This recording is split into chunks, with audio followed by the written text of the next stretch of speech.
Hey, hey, hey! Welcome to Jason is a Social Scientist. By Mouth Daily, pill number 839. Are you here to light my fire? Come on, baby. Light my fire. Set phasers to flaming. Alright, go gadget fire. Alright, so some of you might be wondering what the show is about. People often wonder what the show is about. The premise is deceptively simple. I take my HIV medication live on the Book of Face each day in front of friends, family, and strangers. I do so in order to embrace stigma, dispel ignorance, and find support. After 839 pills, 839 shows, a number of bells, whistles, and bows have risen up and around and about the show. The bells, bows, and other people, the people that come back night after night and give me their most valuable resource, their time. To me, that's the most significant thing that's risen up and around and about the show, the community. Therein lies the support that I was looking for.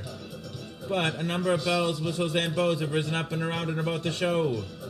Ding dong bell, boy do she knell. Hell, heck, this show has it all.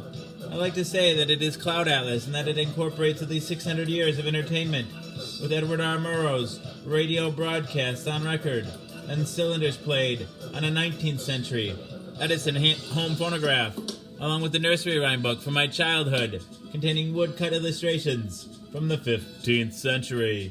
It is, in a sense, also The Matrix. In a previous iteration of the show, I created something I call the Rainbow Tunnel, in which I harnessed the power of Grayskull and the Eye of Thundera, funneling them through a series of warp nacelles, creating a static warp bubble at a subsequent singularity, punching a hole through the fourth wall, across the multiverse, and into the source. The show now takes place in an echo chamber, created by me, that serves as a way station. The show now takes place in an echo chamber!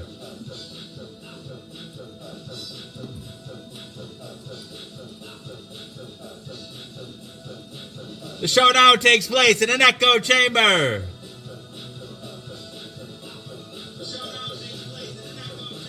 Created by me, that serves as a way station between our reality and the source.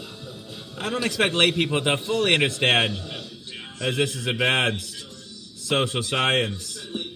Yes, the show's also like an old-timey variety show, Carol Burnett style, mixed with a merry melody of Looney Tunes and a measure of Mork and Mindy. A dash of Mr. Ed and two doses of Alice in Wonderland. A helping of Hee Haw. Heaps of Benny Hill. A hint of the Highlander. Tons of the Twilight Zone. Tincture of Teen Wolf. An ounce of Oz. A cup of Creep Show and Cast Away. A quart of Quantum Leap and a gallon of Gilligan's Island is a 4-hour show. And a 4-hour tour. Piles of Pee-wee's Playhouse. A pinch of Peter Pan. Pound of Popeye, I am what I am.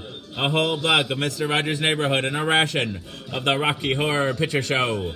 I'm just a sweet transvestite from transsexual Transylvania. Ha. Come up to the lab. See what's on the slab. I can see you shiver with anticipation.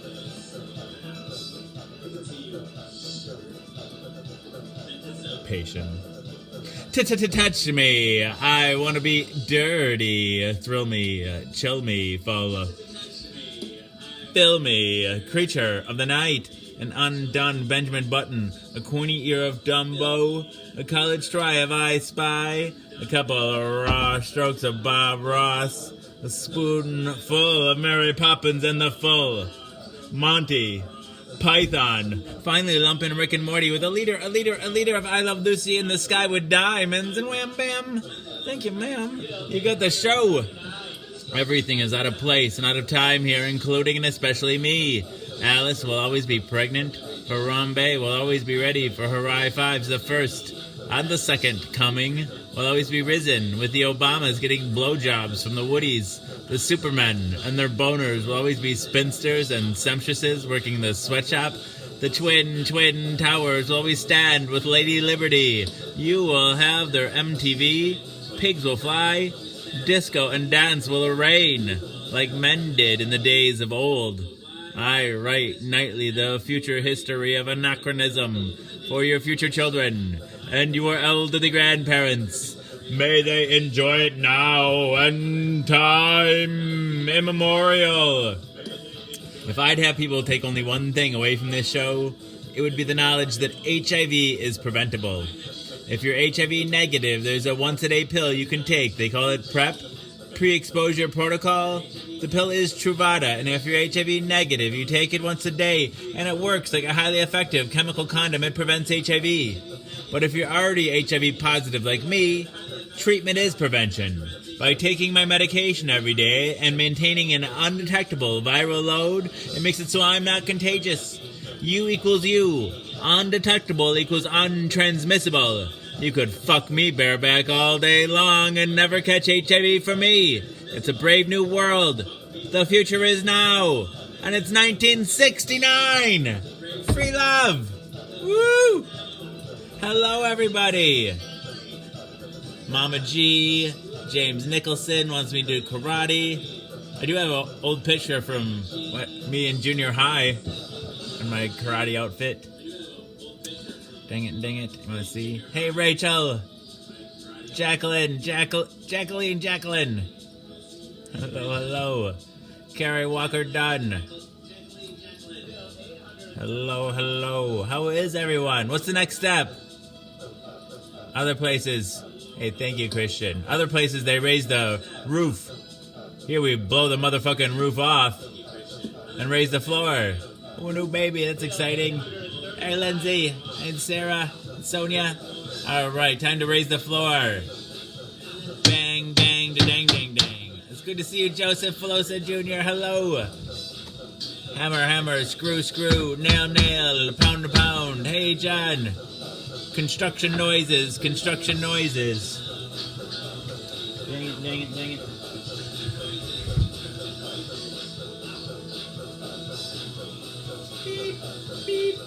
Beep. It's coming, Jody. It's coming. We gotta build up. We gotta break it down before we build it up.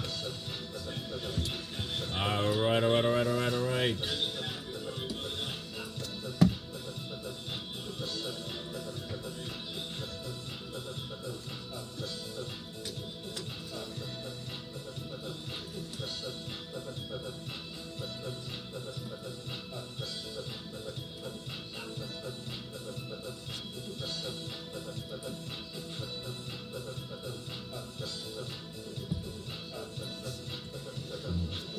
Dancing on the ceiling. Hey, Michael. Hey, hey, Alan. Oh, nice. Friends finding each other here on the stream. That's nice. Let's see. Did I break it down? No, before we start building everything up. Let's bring out Disco Jesus.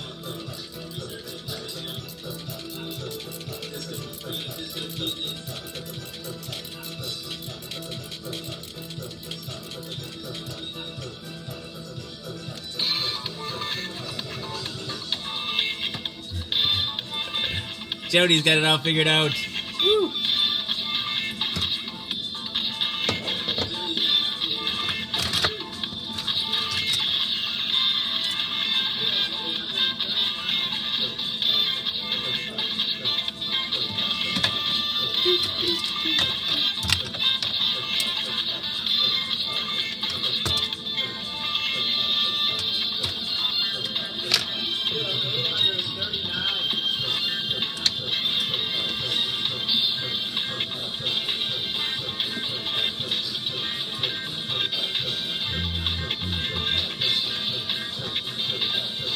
Alright, so some of you might be wondering what this show is about. People often wonder what this show is about. The premise is deceptively simple. I take my HIV medication, live in the Book of Faith, each day in front of friends, family, and strangers. I do so in order to embrace stigma, dispel ignorance, and find support after 839 pills, 839 shows, A number of bells, whistles, and bows have risen up and around and about the show. The bells, bows, and other people, the people that come back night after night and give me their most valuable resource, their time. To me, that's the most significant thing that's risen up and around and about the show. Hi, Rachel and Jim. Risen up and around about the show, the community. Therein lies the support that I was looking for. But a number of bells, whistles, and bows have risen up and around and about the show. Ding dong bell, boy does she knell. Hell, I mean, heck, this show has it all. I like to say that it is Cloud Atlas and that it incorporates at least 600 years of entertainment, with Edward R. Murrow's radio broadcasts on record, and cylinders played on the 19th century Edison home phonograph, along with the nursery rhyme book from my childhood, containing woodcut illustrations from the 15th century. It is, in a sense, also The Matrix. In a previous iteration of the show, I created something I call the Rainbow Tunnel, in which I harnessed the power of Grayskull and the Eye of Thundera, funneling them through a series of warp nacelles, creating a static warp bubble, and a subsequent singularity, punching a hole through the fourth wall, across the multiverse, and into the source. The show now takes place in an echo chamber, created by me, that serves as a way station between our reality and the source. I don't expect lay people to fully understand, as this is advanced social science. Yeah, so the show is also like an old-timey variety show, Carol Burnett style, mixed with a merry melody of Looney Tunes, and a measure of Mork and Mindy, a dash of Mr. Ed, and two doses of Alice in Wonderland, a helping of Hee Haw, heaps of Benny Hill, a hint of the Highlander, tons of the Twilight Zone, a tincture of Teen Wolf, an ounce of Oz, a cup of Creep Show and Cast Away, a quart of Quantum Leap and a gallon of Gilligan's Island. Hey, Bo. Hey, Jackie, I love you too. Cast Away, a quart of Quantum Leap and a gallon of Gilligan's Island. It's a 4-hour show and a 4-hour tour. Piles of Pee-wee's Playhouse, a pinch of Peter Pan, a pound of Popeye, I Am What I Am, a whole block of Mr. Rogers' Neighborhood, and a ration of the Rocky Horror Picture Show. I'm just a sweet transvestite from transsexual Transylvania. Ha ha. Come up to the lab. See what's on the slab. Oops. I can see you shiver with anticipation.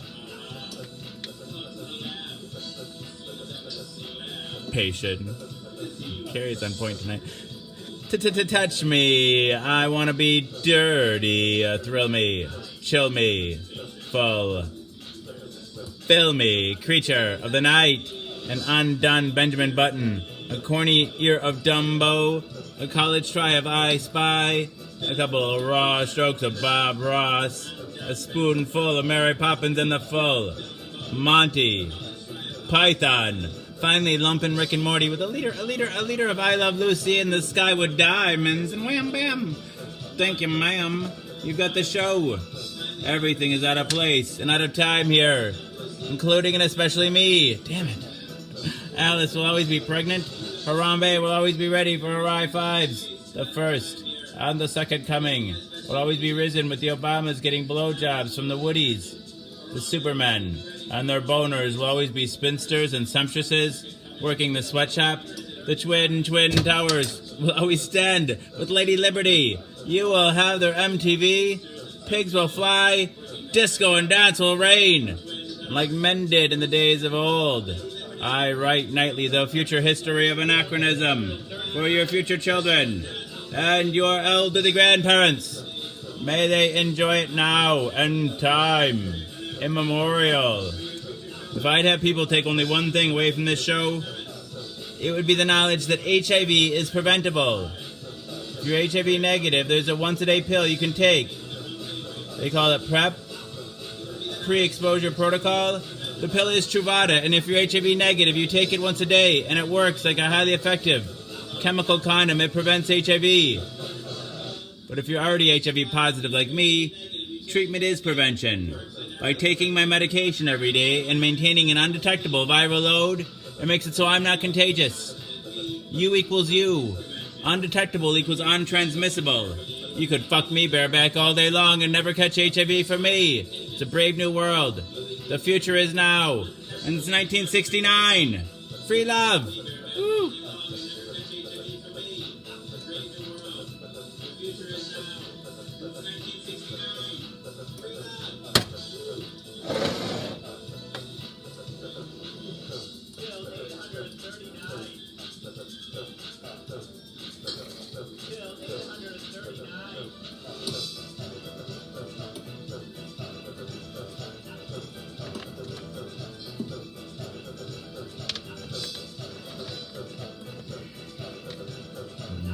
Oh, I was so sick. After the boys got done with school, I went to go pick them up, and I started feeling nauseous on the drive back home from picking them up, and I made it to the driveway, and as soon as I opened the car door, I puked right into the driveway. I puked some more when I got inside, and then took some Compazine and laid for half an hour, and then started puking more again. And then I took some Zofran, and I haven't thrown up since. But, it was terrible. I'm always so pukey. I'm so tired of it. Bill 839. I've got that, Cecil. Hey, Sally Ann Johnson. Yeah, I got sort of a headache now. A dull headache. Yeah, we'll after we finish up getting everything set up, we'll get some new words in. Let's see.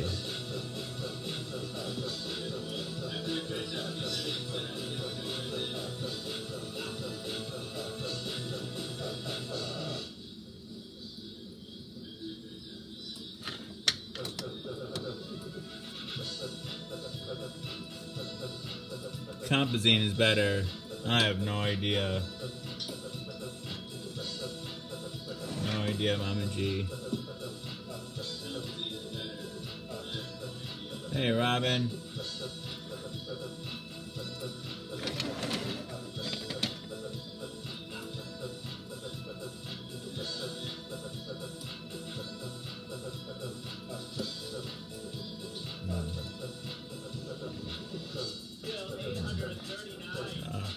Glad you get a kick out of it, Sally.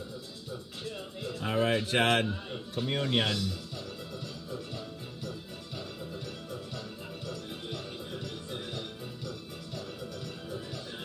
Maybe, but I get nauseous all the time, though. Who knows? Maybe this time it is a virus. Who knows?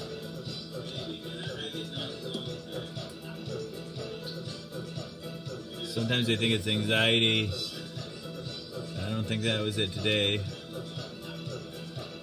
knows?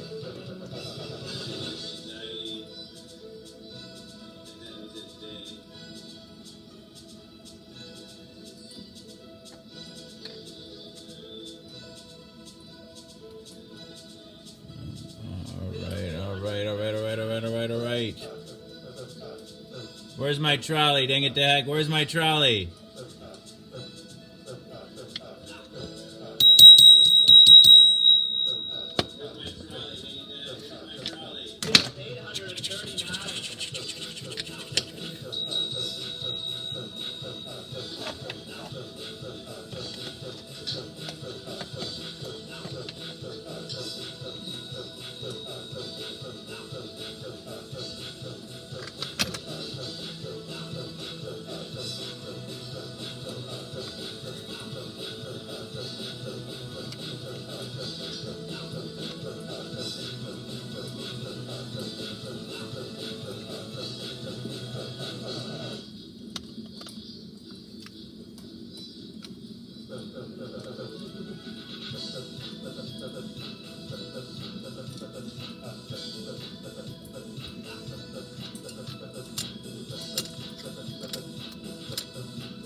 We are so this is the land of make pretend.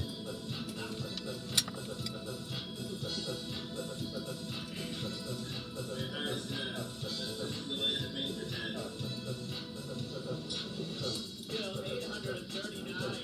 Hey, coolies. I was sick all this evening. Well, I'm a little better now. Dang it, dang it, dang it, dang it. Hey, Samantha Santiago. Hey, Joanna Favor.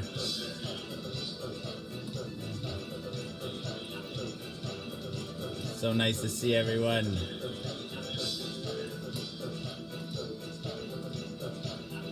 I've heard that about you, coolies. That's hot. I love you too. Alright, dang it to heck.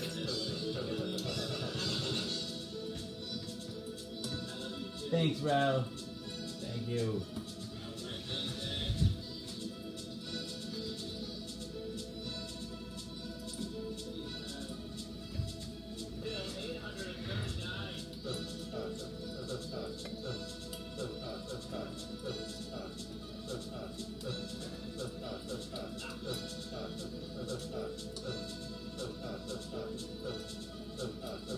Bill 839.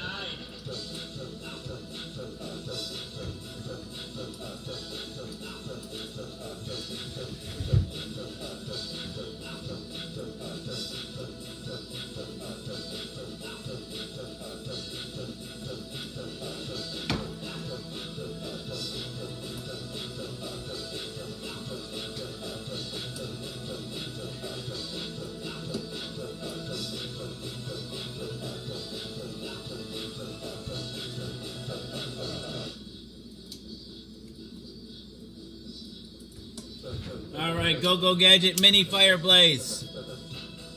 Oh, they're coming right now, Sally Ann. They're coming right now.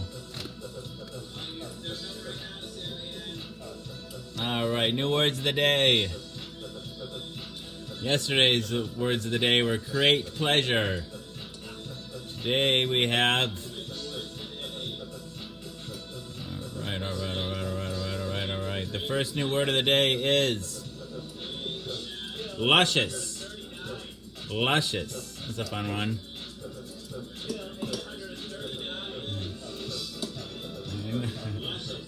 Lots of lovely ladies, right, Mama G? I thought the same thing.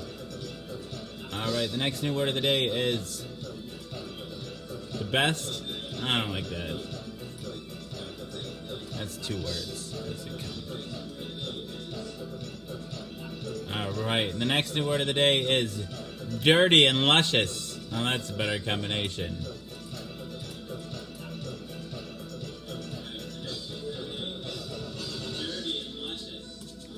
So dirty and so luscious.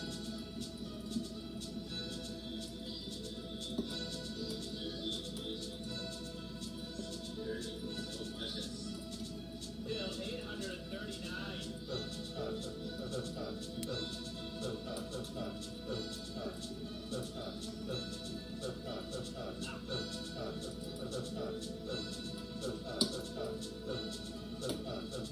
Bill 839.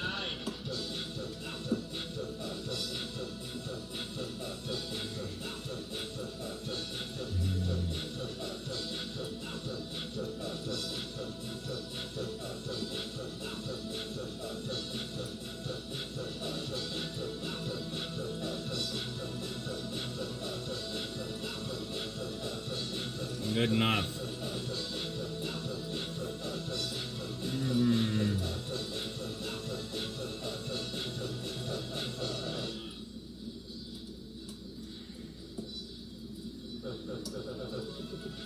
Now what?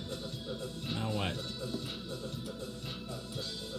Got a short story to read tonight. It's a long one. The 10 o'clock people.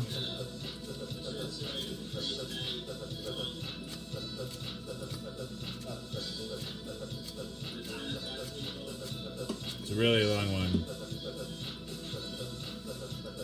This is it. This is it right here.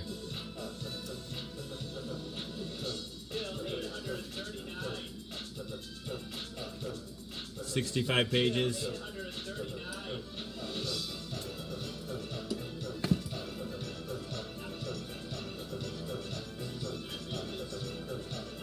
Alright, let's do a dab and then read a story.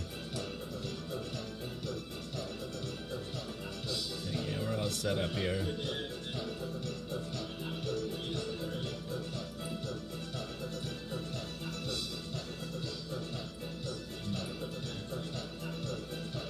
Thanks, Mama G.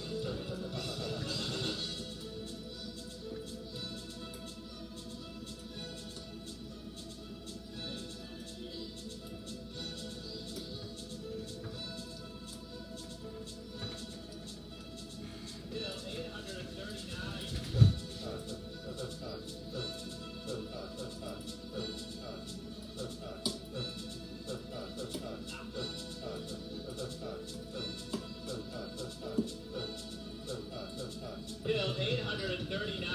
Bill 839.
Bill 839. Bill 839.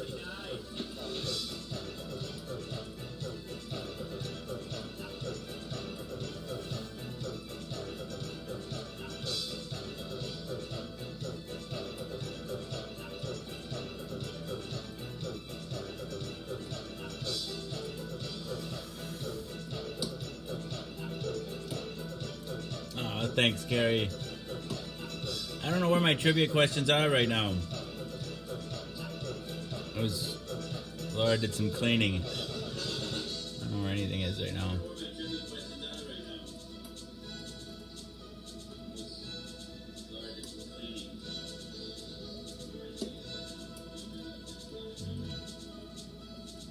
Bill 839.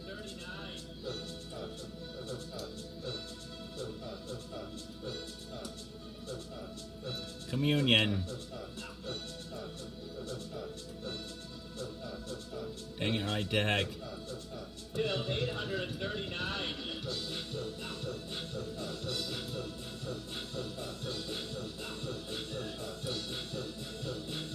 Hey, Mark Lott. Welcome back, sir.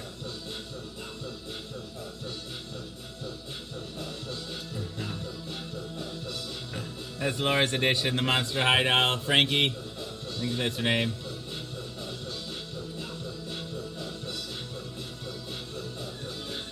She lights up.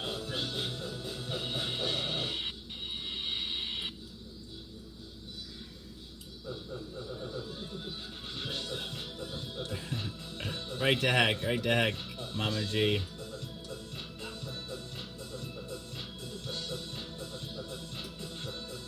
There's Katie.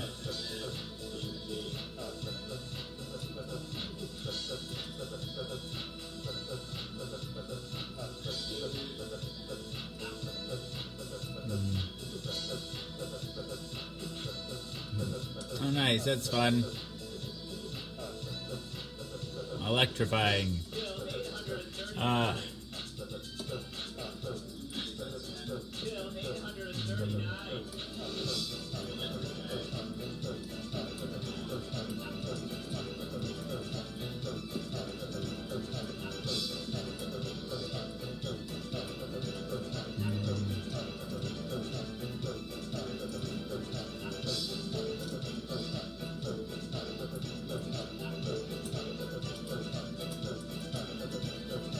I love you too, Coolies. Thank you.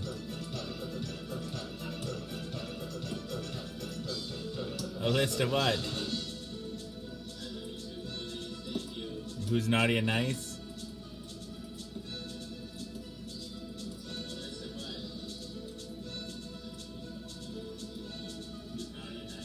Till 839. Just a vague headache. My blood pressure goes up. You know, kind of thing. Till 839.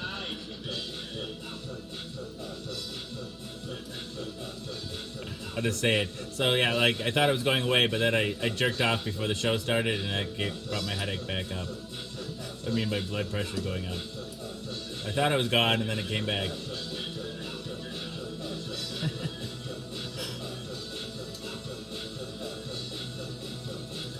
Oh, that list is endless. There's a list of known missing things, and then there's stuff that I don't even know I'm missing anymore.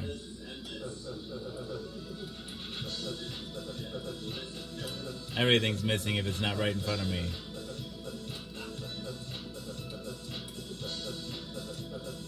Kane Longshore, you want to know what's going on here?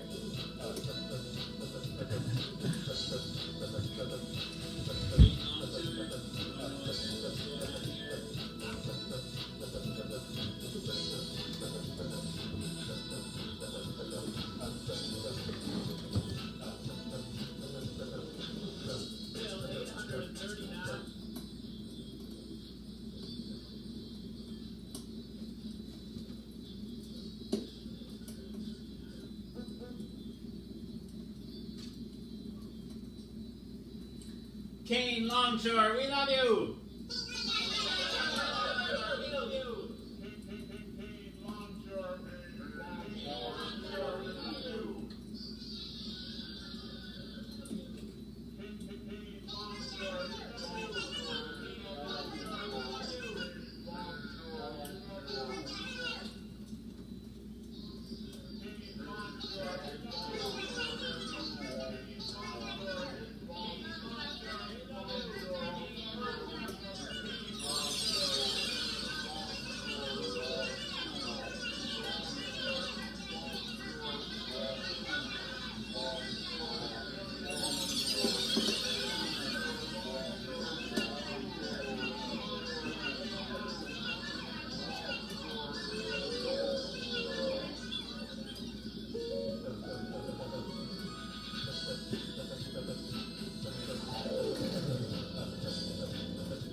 Welcome, Kane, and thank you, Christian. Welcome to Jason is a Social Scientist. Bi-Mouth Daily, pill number 839. You are wondering what this show is about? People often wonder what the show is about. The premise is deceptively simple. I take my HIV medication, live on the Book of Face each day in front of friends, family, and strangers. I do so in order to embrace stigma, dispel ignorance, and find support. After 839 pills, 839 shows, a number of bells, whistles, and bows have risen up and around and about the show. The bells, bows, and other people, the people that come back night after night and give me their most valuable resource, their time. To me, that's the most significant thing that's risen up and around and about the show, the community. Therein lies the support that I was looking for. Forevertron, is that Doc Evermore? That's cool. Therein lies the support that I was looking for. But a number of bells, whistles, and bows have risen up and around and about the show. Ding dong bell. Boy do she knell. Hell, I mean, heck, this show has it all. I like to say that it is Cloud Atlas and that it incorporates at least 600 years of entertainment, with Edward R. Murrow's radio broadcasts on record and cylinders played on a 19th century Edison home phonograph, along with a nursery rhyme book from my childhood containing woodcut illustrations from the 15th century. It is, in a sense, also The Matrix. In a previous iteration of the show, I created something I call the Rainbow Tunnel, in which I harnessed the power of Grayskull and the Eye of Thundera, funneling them through a series of warp nacelles, creating a static warp bubble, and a subsequent singularity, punching a hole through the fourth wall, across the multiverse, and into the source. The show now takes place in an echo chamber, created by me that serves as a way station between our reality and the source. I don't expect lay people to fully understand, as this is advanced social science. Thank you, Jody. Yeah, so the show is also like an old-timey variety show, Carol Burnett style, mixed with a merry melody of Looney Tunes and a measure of Mork and Mindy. Nanu, nanu, a dash of Mr. Ed and two doses of Alice in Wonderland. Hey, Jonathan. And two doses of Alice in Wonderland, a helping of Hee Haw, heaps of Benny Hill, a hint of the Highlander, tons of the Twilight Zone, a tincture of Teen Wolf, an ounce of Oz, a cup of Creep Show and Cast Away, a quart of Quantum Leap and a gallon of Gilligan's Island. It's a 4-hour show and a 4-hour tour. Piles of Pee-wee's Playhouse, a pinch of Peter Pan, a pound of Popeye, I am what I am. Oh, shucks, Jonathan, thank you. A whole block of Mr. Rogers' Neighborhood and a ration of the Rocky Horror Picture Show. Hey, Cody. I'm just a sweet transvestite from transsexual Transylvania. Ha ha. Come up to the lab. See what's on the slab. I can see you shiver with anticipation.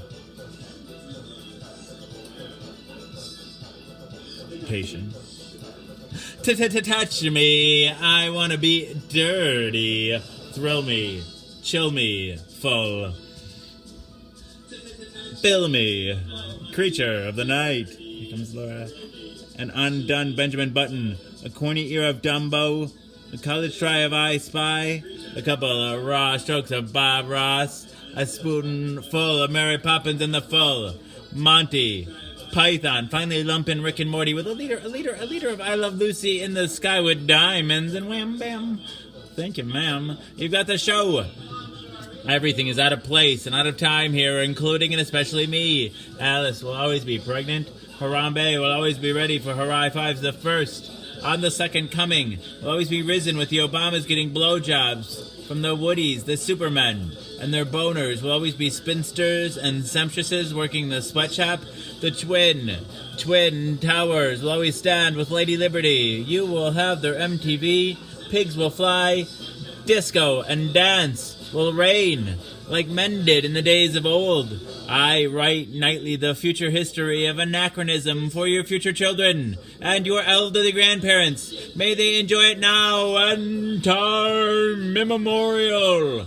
If I'd have people take only one thing away from this show, it would be the knowledge that HIV is preventable. If you're HIV negative, there's a once-a-day pill you can take. They call it PrEP, pre-exposure protocol. The pill is Truvada, and if you're HIV negative, you take it once a day, and it works like a highly effective chemical condom. It prevents HIV. But if you're already HIV positive like me, treatment is prevention. By taking my medication every day and maintaining an undetectable viral load, it makes it so I'm not contagious. U equals U. Undetectable equals untransmissible. You could fuck me bareback all day long and never catch HIV from me. It's a brave new world. The future is now, and it's 1969. Free love. Woo!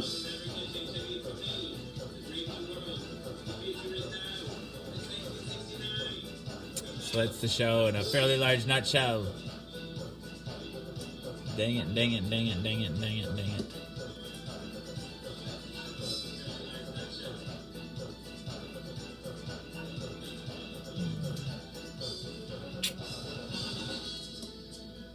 Just the ceiling, Ronnie, the ceiling.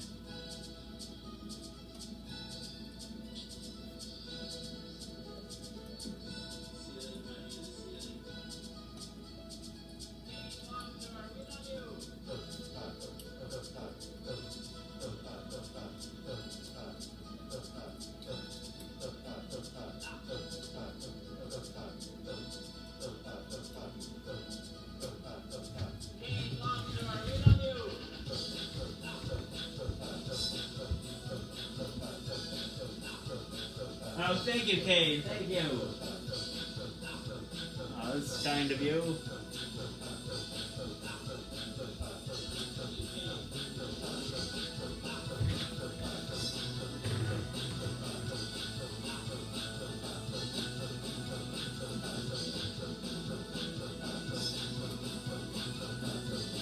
How am I? I was sick today. I'm feeling a little bit better now. guts are still just kind of, I don't know, it's just puking. Like, I don't know, I get pukey so much.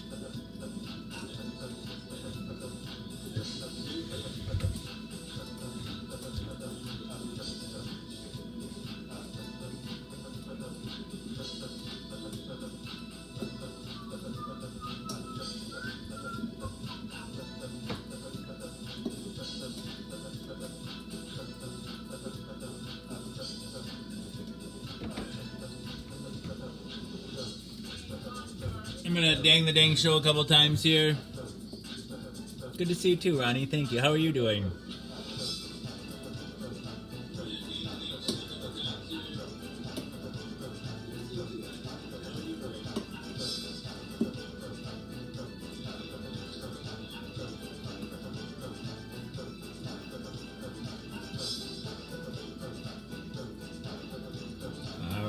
All right.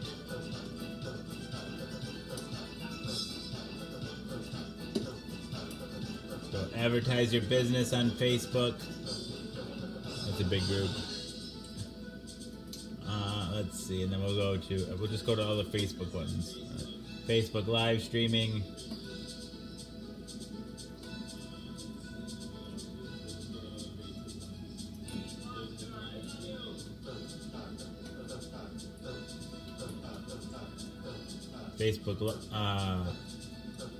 Facebook live video streaming.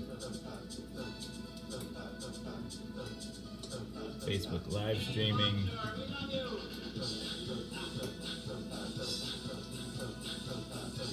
All right.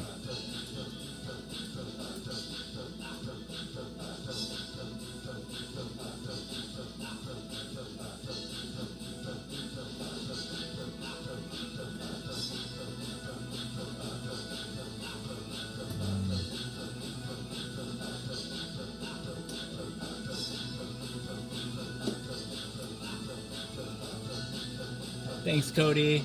Hey, Joe. Cody's sleepy. All right, you get some rest there. Thanks, Anthony Rose.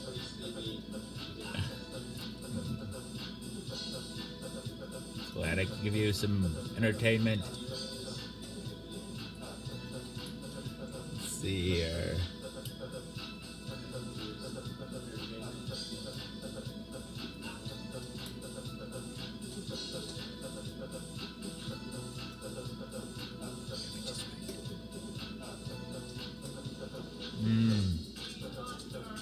Yeah, I've been having kind of a hard time lately, just in general. Nothing new there, though.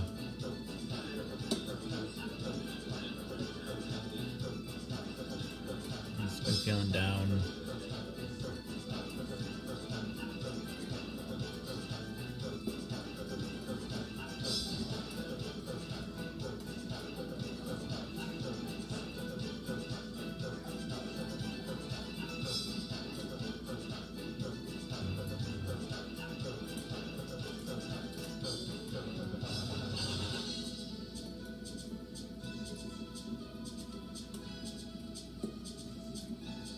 No, I like to wallow in self-pity, Marco. That's kind of my thing.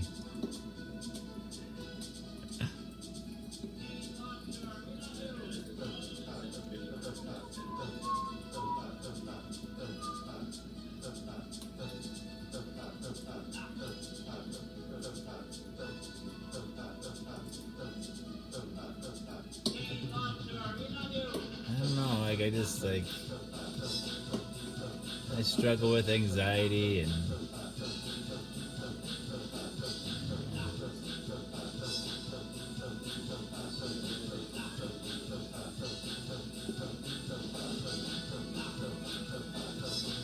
yeah, pretty soon.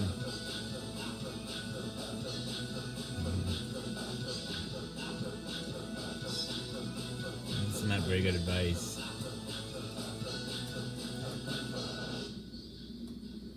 Hey, shirtless dad.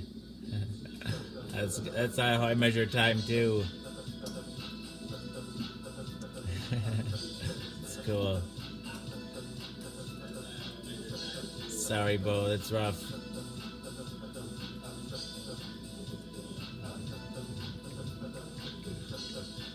Made man's killer.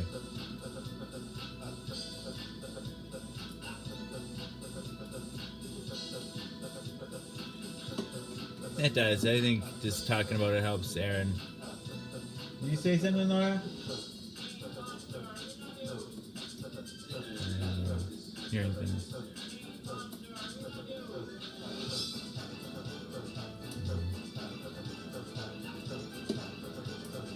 Showering makes me feel better too.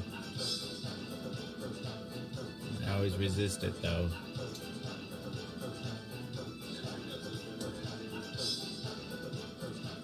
I resist anything that make me feel better.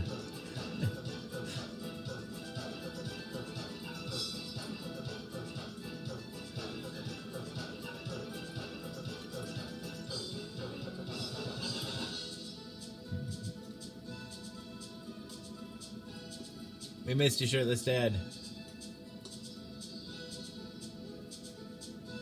All your terrible dad jokes.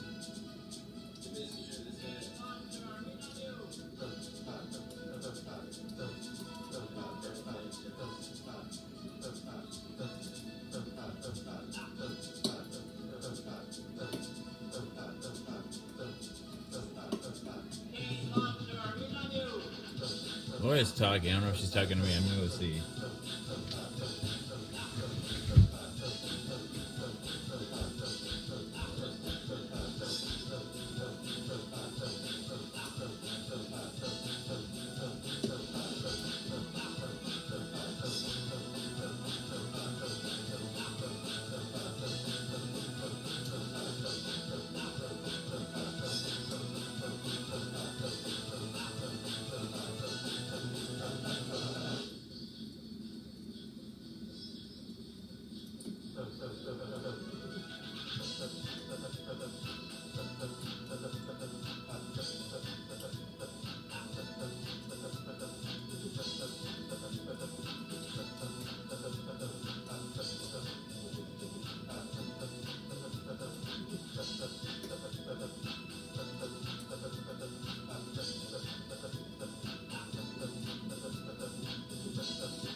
Sophie's okay. She hasn't had any more episodes. She just had that one. It was just a one-time thing. So far, so hope that doesn't jinx it. Bloodhound, of course.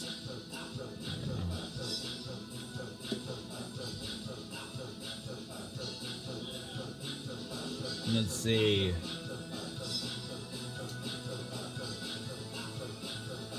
Maybe we'll read the story soon.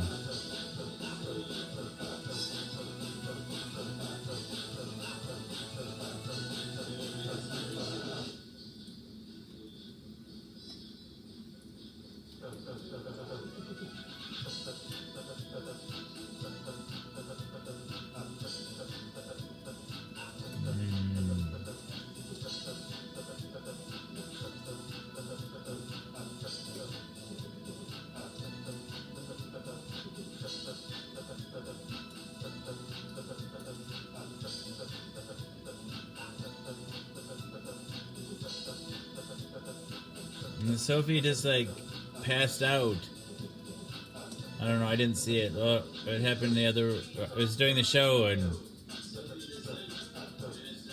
Laura said she like stumbled off the bed and like I don't know. I forget exactly what happened, but like I think Laura had to catch her, and then when she was like on the floor, she just like flopped down and peed all over herself.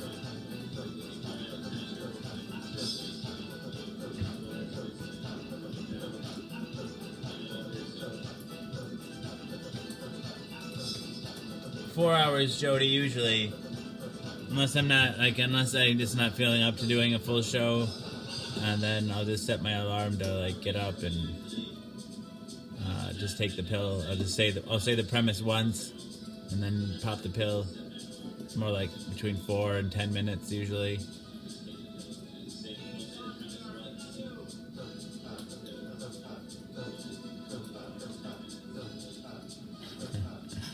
So he lost his job in disaster relief.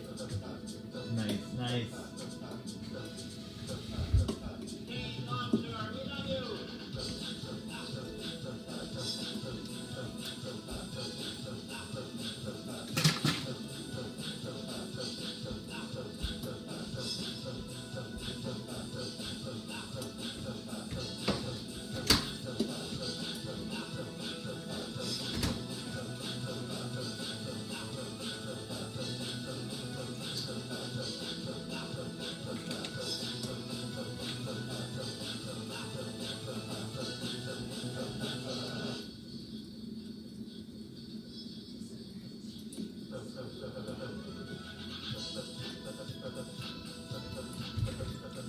I mean, it does vary. The time varies.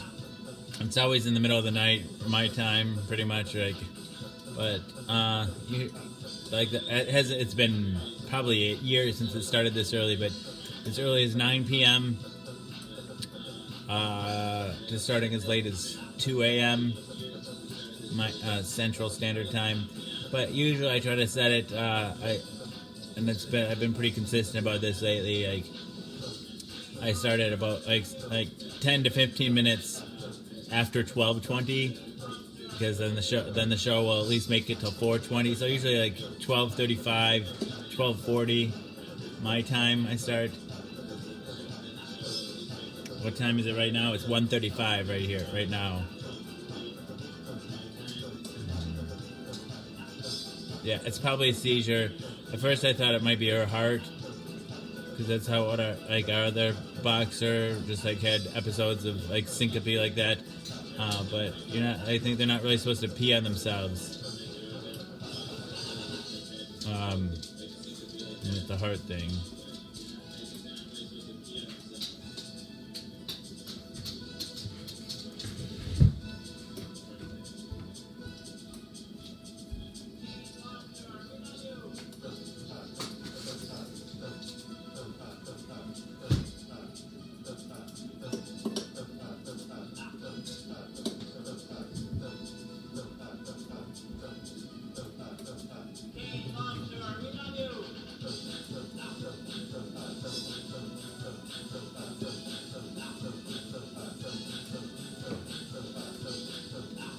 $7:35 it.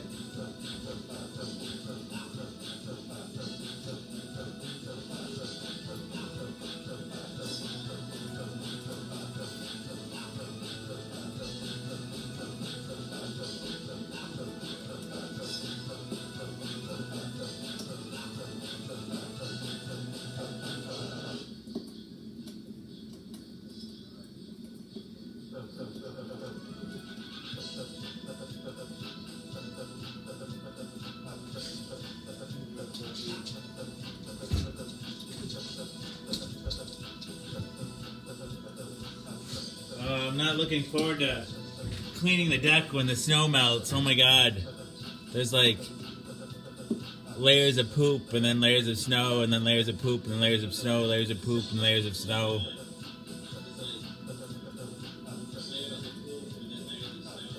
It's gross. I'm from Madison, Wisconsin. No, I'm from Baraboo, Wisconsin originally. But now I've lived in Madison my entire adult life.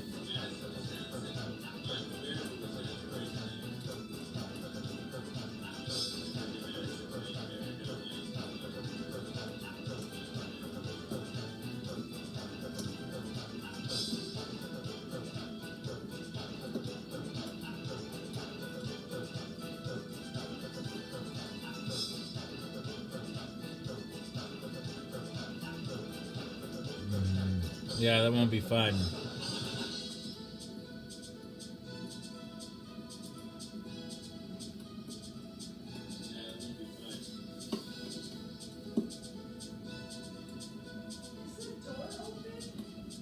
No.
Hey, Elizabeth.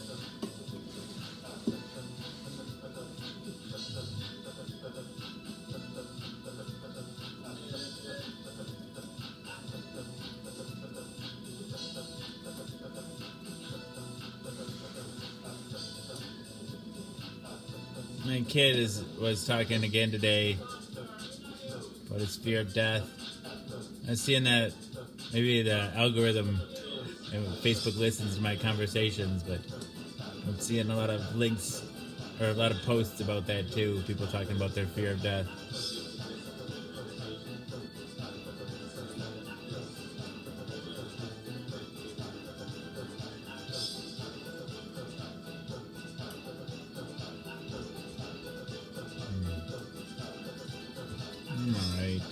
All right. Oh.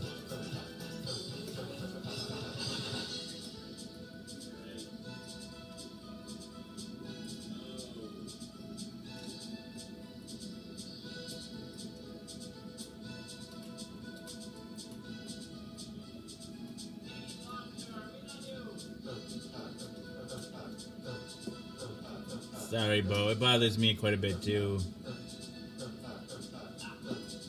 I don't know when it's bothering Jack though, it bothers me less for some reason. I just wish I could take his stress away.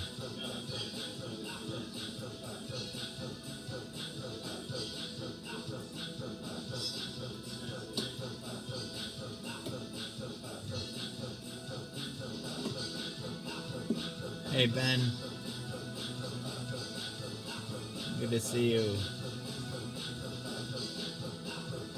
I'm doing all right. I was physically ill today. When I was driving to pick the boys up from school, I started getting nauseous on the way home and could feel it coming on. I was planning to stop at Taco Bell on the way home, and I abandoned my plan to stop at Taco Bell. I'm like, oh no, I don't feel so good. I'm probably not going to be able to eat. And then I'm like, oh, I got all the way to the driveway, and I couldn't hold it anymore. As soon as I opened the car door, I puked into the driveway.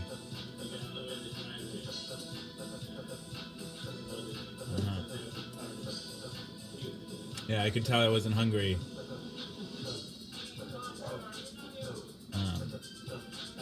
But I was fine when I left. I had planned to stop at Taco Bell. He just thinks all the time.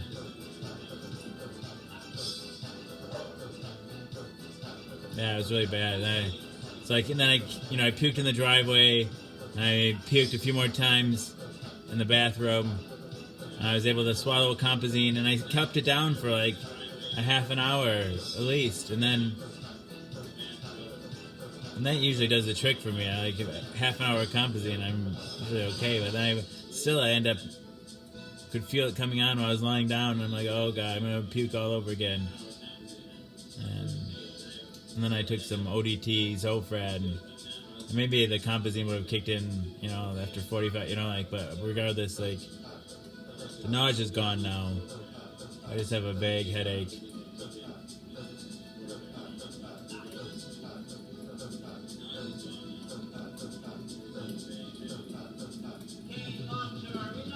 It's something that's bothered him for a long time, like. Yeah, I think death is something that we all face, right? Like something. As soon as you learn about it, it doesn't take long to put two and two together that it's going to happen to you. Thanks, Katie. I don't know what it is. I get nauseous a lot. Sometimes it seems like it's anxiety related. Because it seems like every time we have a parent-teacher conference with the boys, it seems like I get sick on the way home.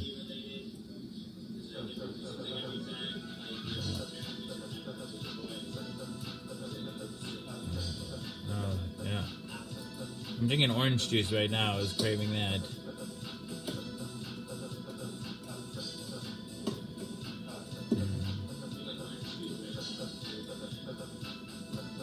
I'm an atheist. I kind of believe that you just, it's like going to sleep. And I've told Jack that's what I believe. But I also say, no one knows for sure. And, yeah.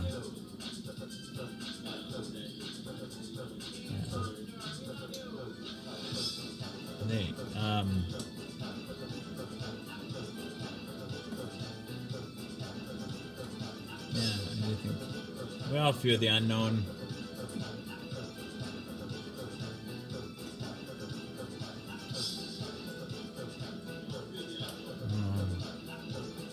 I'm so sorry, shirtless dad. I'm so young. Life is so not fair.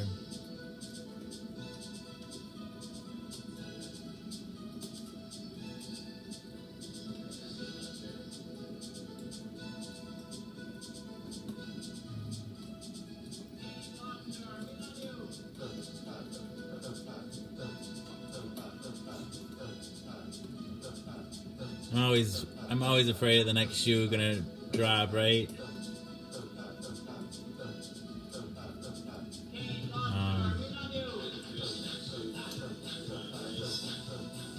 My first, I don't know, was it? I think first 28 years, it's a pretty charmed life, right? Things just seem to, nothing bad, super bad seemed to happen to me directly, and then. I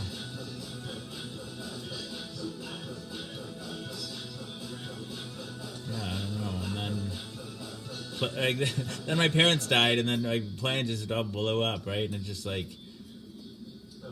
sometimes when something gets broken that just can't be fixed,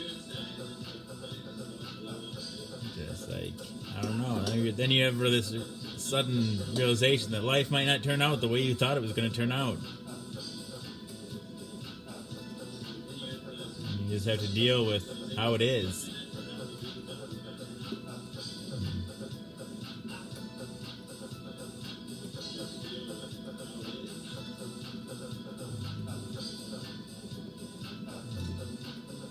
That's why, that's why I try to tell Jack to focus on the thing, focus on having a full, enjoyable, full life, full of joy.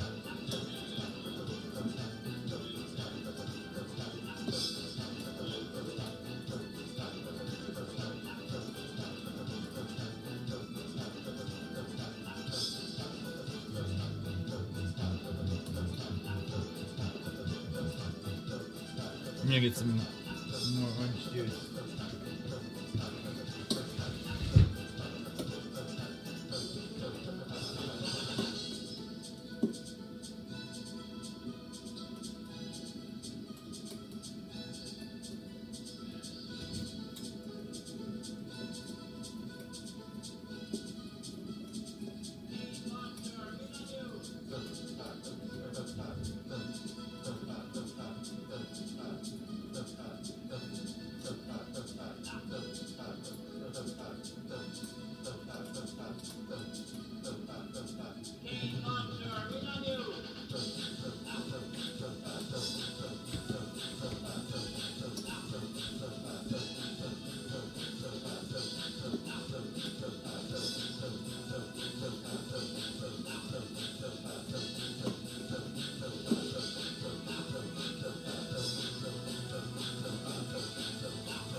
some chocolate milk.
Hey, Jessup and Hussein.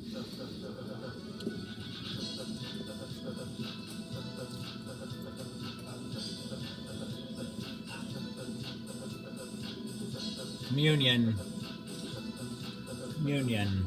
How about we read the story? The 10 O'Clock People by Stephen King. A selection from Nightmares and Dreamscapes.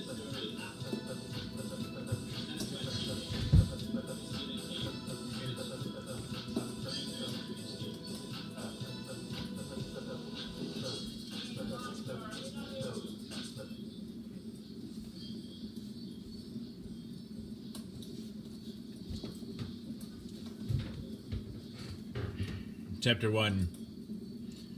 10 o'clock people.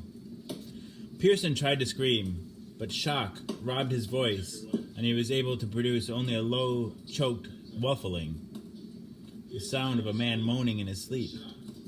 He drew in breath to try it again, but before he could get started, a hand seized his left arm, just above the elbow, in a strong pincer's grip and squeezed. I'm kind of a little chilly. I'm going to get a sweater.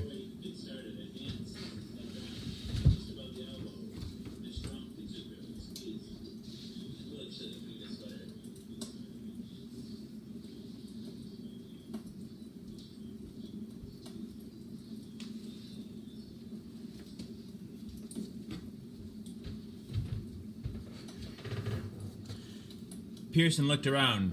The thing which had occasioned his desire, no, his need, to scream, had disappeared inside the bank now, amazingly unchallenged. and Pearson found he could look around. He had been grabbed by a good-looking young black man in a cream-colored suit. Pearson didn't know him, but he recognized him.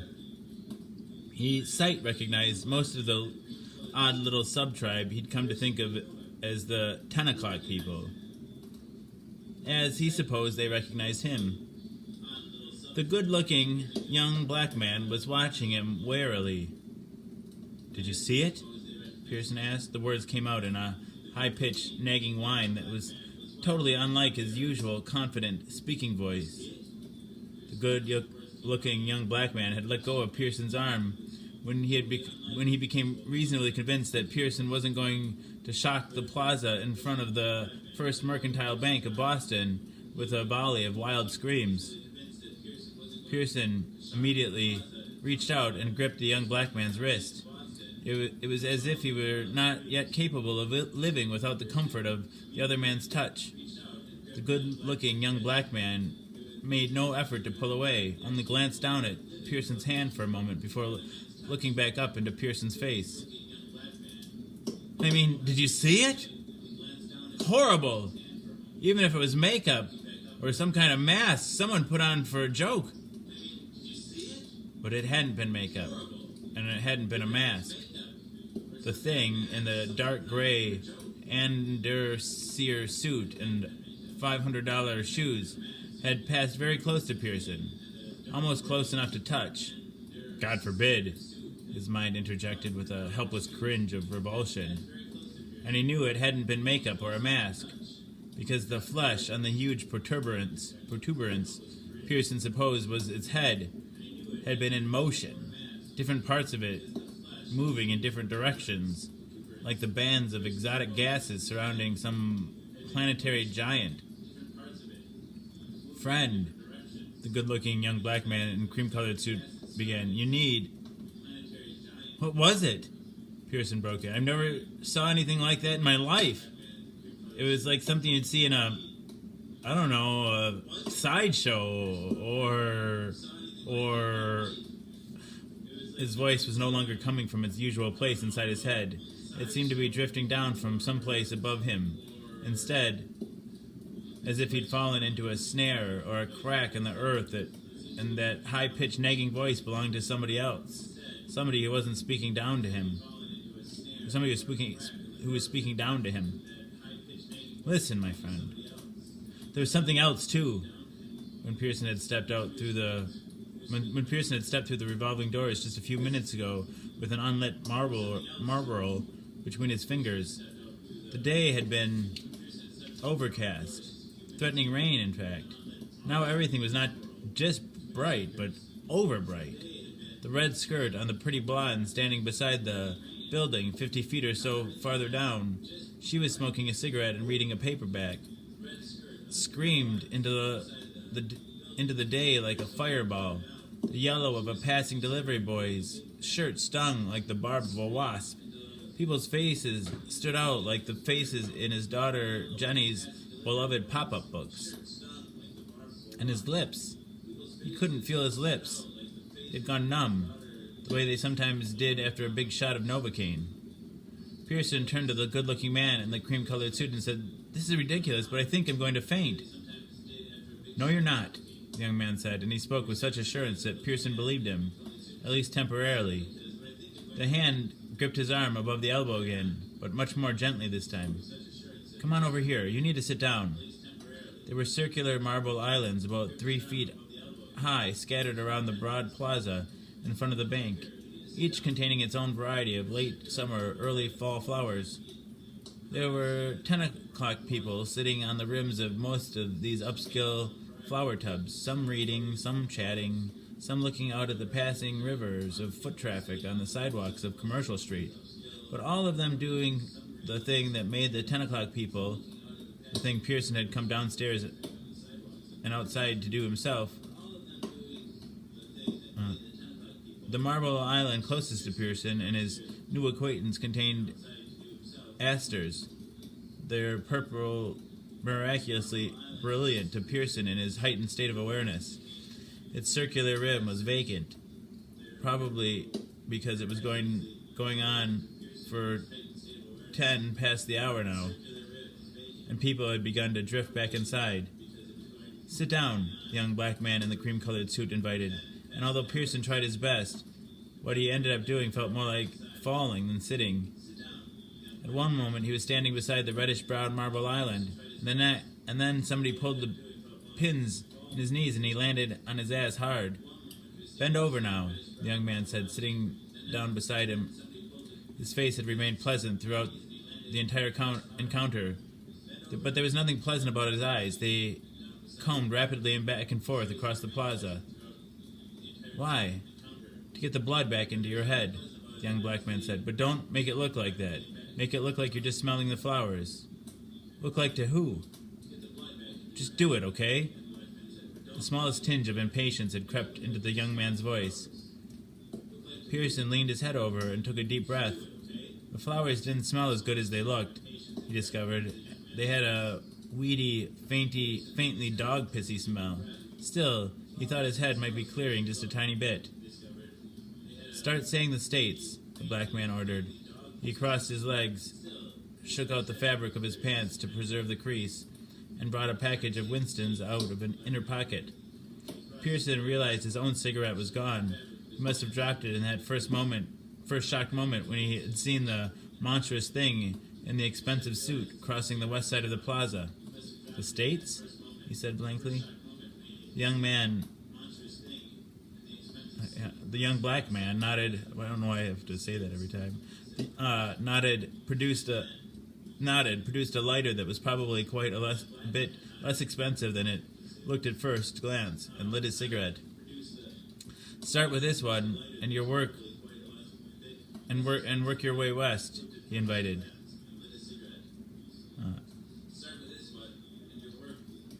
Massachusetts, New York, I suppose, or Vermont if you start from upstate, New Jersey. Now he straightened up a little and began to speak with greater confidence. "Pennsylvania, West Virginia, Ohio, Illinois." The black man raised his eyebrows. "West Virginia, huh? You sure?" Pearson smiled a little. "Pretty sure. Yeah, I might have got Ohio and Illinois bass-ackwards." So, the black man shrugged to show it didn't matter and smiled.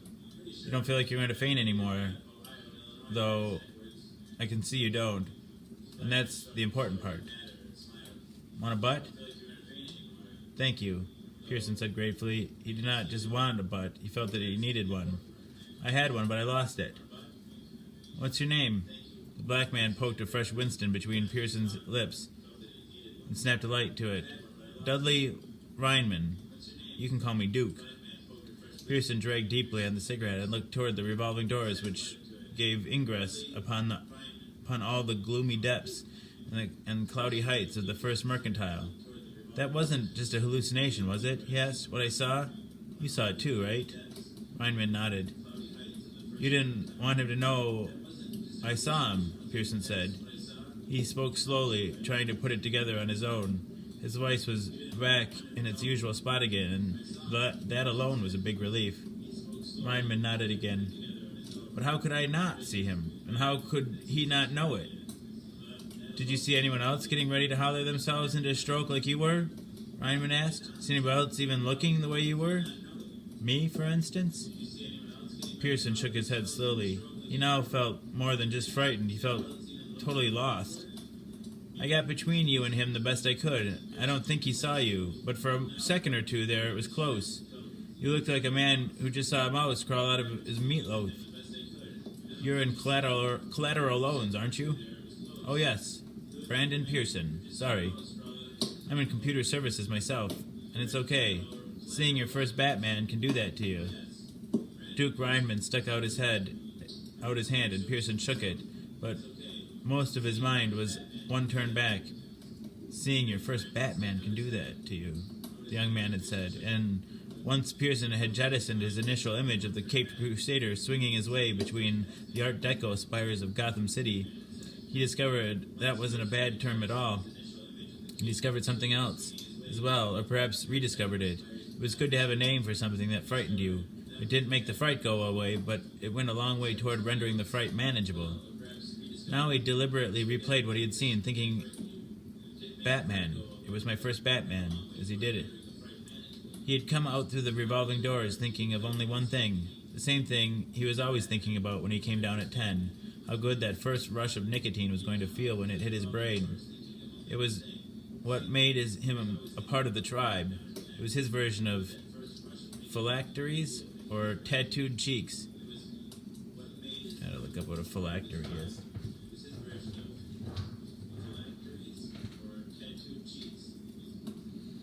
Starts with a PH.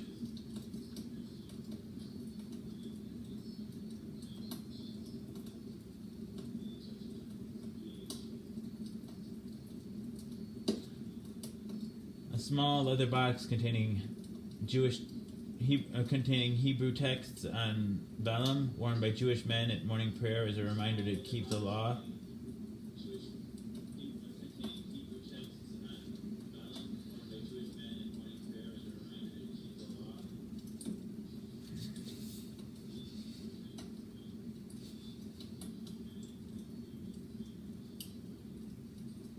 He had first registered the fact that the day had gotten even darker since he'd come in at 8:45, and had thought, we'll be putting our cancer sticks in the pouring rain.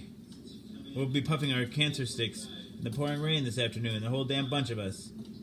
Not that a little rain would stop them, of course. The 10 o'clock people were nothing if not persistent. He remembered sweeping his eyes across the plaza, doing a quick attendance check. So quick, it was really almost unconscious. He had seen the girl in the red skirt, and wondered again, as he always did, if anyone who looked that good would be any good in the sack. The young bebop janitor from the third floor who wore his cap turned around while he was mopping the floors in the John and the snack bar. The elderly man with the fine white hair and the purple blotches on his cheek. The young woman with the thick glasses, narrow face, and long, straight black hair. He had seen a number of others he vaguely recognized as well. One of them, of course, had been the good-looking young black man in the cream-colored suit. If Timmy Flanders had been around, Pearson probably would have joined him, but he wasn't, and so Pearson had moved toward the center of the plaza instead, meaning to sit on one of the marble islands. The very one he was sitting on now, in fact. Once there, he would have been in an excellent position to calculate the length and curves of little Miss Red Skirt's legs. A cheap thrill, granted, but one made do with the materials at hand. He was a well-married man with a wife he loved and a daughter he adored. He'd never come even close to cheating, but as he approached 40, he had discovered certain imperatives surfacing in his blood like sea monsters.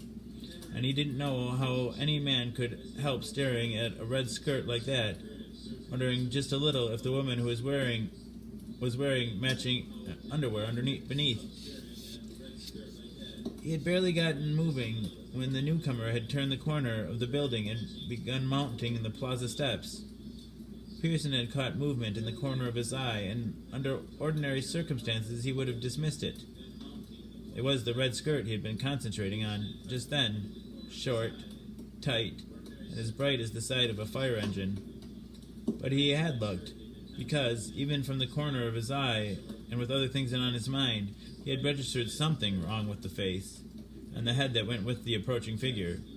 So he had turned and looked, canceling sleep for God knew how many nights to come. The shoes were all right. The dark gray Andre Sire suit, looking as solid and as dependable as the door of the bank vault in the basement, was even better. The red tie was predictable, but not offensive. All of this was fine, typical top-echelon banker's attire for a Monday morning, and who but a top-echelon banker could come in at 10 o'clock in the first place?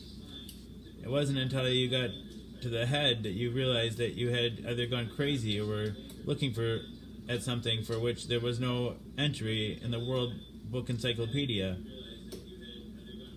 But why didn't they run? Pearson wondered now, as a raindrop fell on the back of his hand and another fell on the clean white paper of his half-smoked cigarette.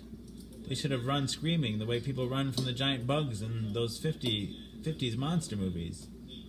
Then he thought, but then I didn't run either. True enough, but it wasn't the same. He hadn't run because he'd been frozen in place. He had tried to scream. However, it was just that his new friend had stopped him before he could throw his vocal cords back into gear. Batman, your first Batman. Above the broad shoulders of this year's almost eminently acceptable business suit, and the knot in the red Sulka power tie had loomed a huge grayish-brown head, not round, but as misshapen as a baseball that has taken a whole summer's worth of bashing.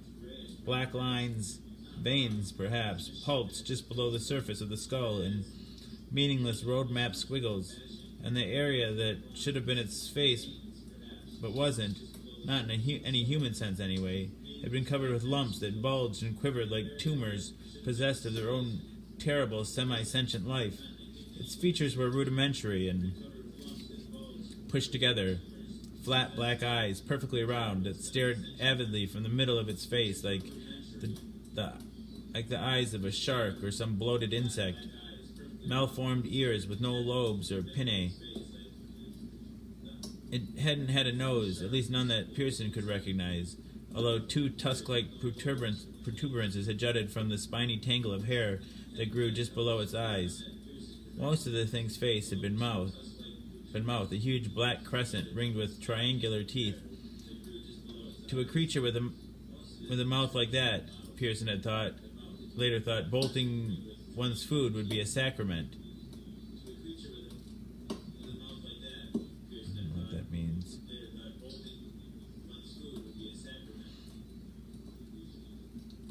His very first thought as he stared at this horrible apparition, an apparition carrying a slim Bally briefcase and one beautiful manicured hand, was, it's the Elephant Man.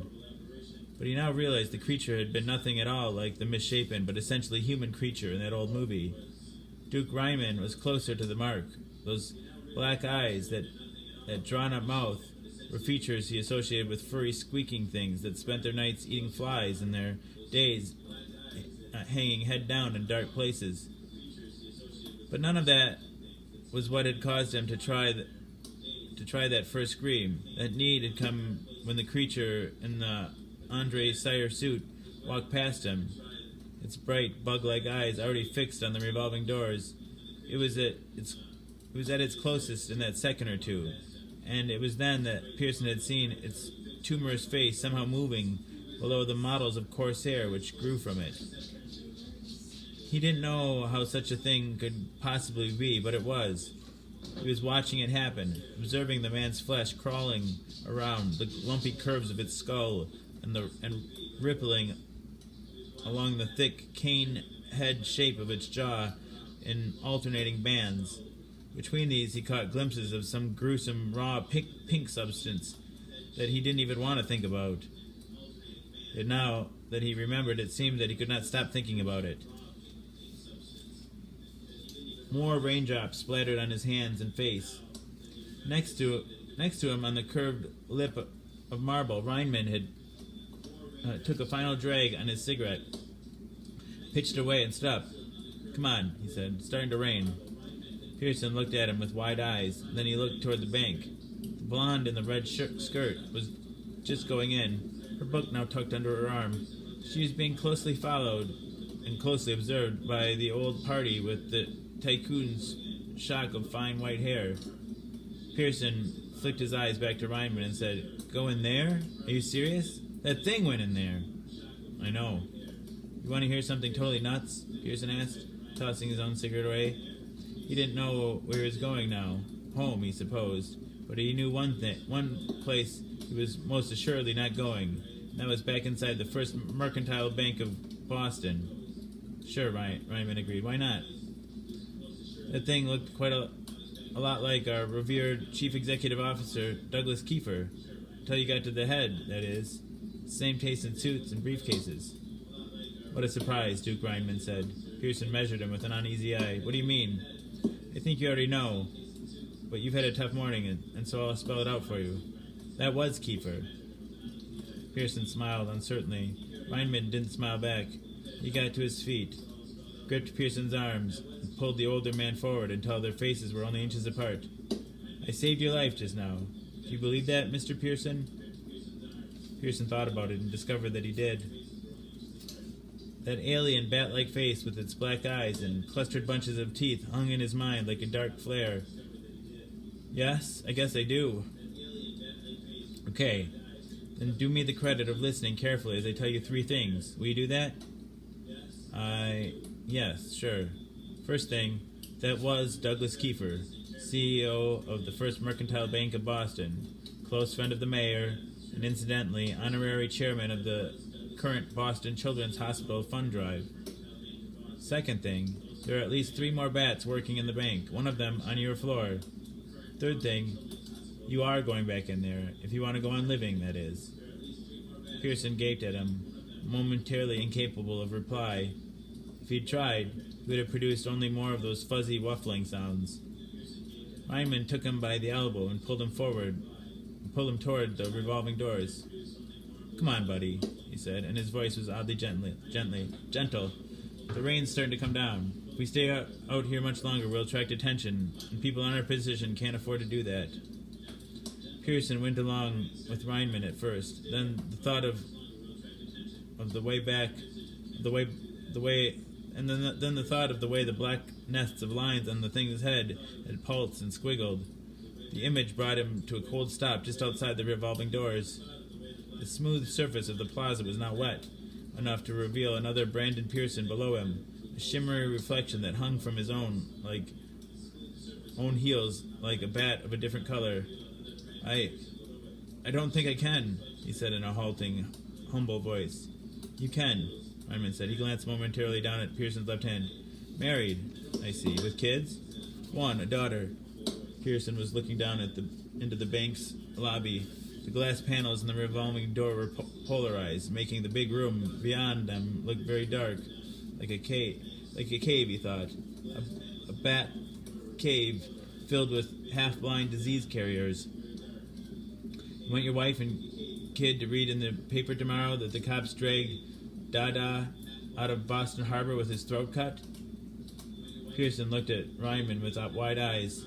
Raindrops splattered against his cheeks, his forehead. They make it look like junkies did it, Reinman said. And it works. It always works. Because they're smart. Because they got friends in high places. Hell, high places is what they're all about. I don't understand you, Pearson said. I don't understand any of this. I know you don't, Reinman returned. This is a dangerous time for you, so just do what I tell you. What I'm telling you is to get back to your desk before you're missed, and roll through the rest of the day with a smile on your face. Hold on to that smile, my friend. Don't let it go, no matter how greasy it gets. He hesitated. If you screw up, it's probably going to get you killed. The rainwater made bright tracks down the young man's smooth, dark face, and Pearson suddenly saw what had been there all along, what he had missed only because of his own shock. This man was terrified, and he had risked a great deal to keep Pearson from stumbling into some awful trap. I really can't stay out here any longer, Reinman said. It's dangerous. Okay, Pearson said, a little astounded to hear his own voice coming out in normal, even measures. Then let's go back to work. Reinman looked relieved. Good man. Whatever you see the rest of the day, don't show surprise. You understand? Yes, Pearson said. He didn't understand anything. Can you clear your desk early and leave around 3? Pearson considered it, then nodded. Yeah, I guess I could do that. Good. Meet me around the corner on Milk Street. All right. You're doing great, man, Reinman said. You're going to be fine. See you at 3. He entered the revolving door and gave it a push. Pearson stepped into the segment behind him, feeling as though he had somehow left his mind out there in the plaza. All of it, that was, except for the part that already wanted another cigarette. The day crawled. But everything was all right until he came back from lunch and 2 cigarettes with Tim Flanders. They stepped out of the elevator on the 3rd floor, and the first thing Pearson saw was another Batman, except this one was actually a Batwoman, wearing black patent leather heels, black nylon hose, and a formidable silk tweed suit. Samuel Blue was Pearson's guess, the perfect power outfit until he got to the head. Nodding over it like a nodding over it like a mutated sunflower. That was. Hello, gents. A sweet contralto voice spoke from somewhere behind the hair-lipped hole that was its mouth. It's Susan Holding, Pearson thought. It can't be, but it is. Hello, Susie, darling. Darling, he heard himself say, and thought, if she comes near me and tries to touch me, I'll scream. I won't be able to help it, no matter what the kid told me. Are you all right? Brand, you look pale. A little touch of whatever's going around, I guess. He said, astounded all over again at the natural ease of his voice. I think I'm getting on top of it, though. Good, Susan Holding's voice said from behind the bat's face and strangely motile flesh. No French kissing until you're all better, though. In fact, don't even breathe on me. I can't afford to be sick with the Japanese coming in on Wednesday. No problem, sweetheart, no problem. You better believe it. I'll try to restrain myself. Thanks, Tim. Will you come down to my office and look at a couple of spreadsheet summaries? Timmy Flanders slipped an arm around the waist of the sexily prim Samuel blue suit, and before Pearson's wide eyes, he bent and planted a kiss on the side of the thing's tumor-rattled hairy face. That's where Timmy sees her cheek, Pearson thought, and he felt his sanity suddenly slip like a greasy cable wound around the drum of a winch. Her smooth, perfumed cheek. That's what he's seeing, all right. And that's what he thinks he's kissing. Oh my God, oh my God. There, Timmy exclaimed, and gave the creature a small cavalier's bow. One kiss, and I'm your servant, dear lady.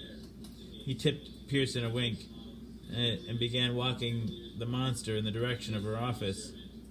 As they passed the drinking fountain, he dropped the arm he had hung about her waist, a short and meaningless little peahen courting dance, a ritual that had somehow developed over the last 10 years or so in business relationships, where the boss was female and the aide was male, had now been performed, and they drew away from Pearson as sexual equals, talking nothing but dry numbers.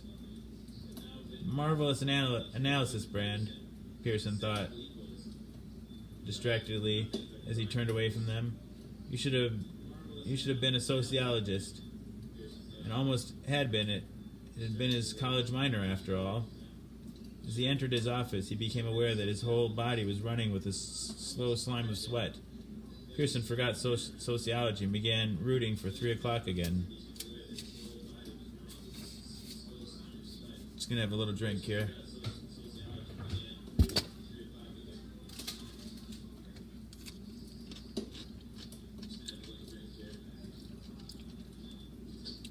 Hey, Cindy.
I'm gonna cut up some strawberries.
What's a strawberry?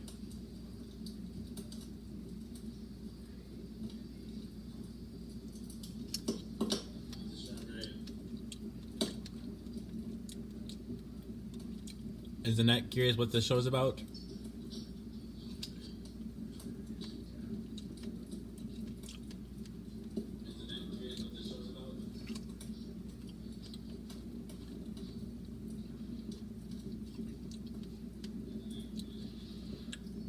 I got a mailing from my dentist one time.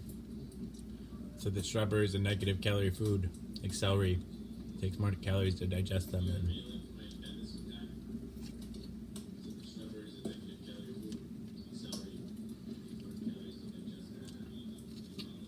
And you get by eating them.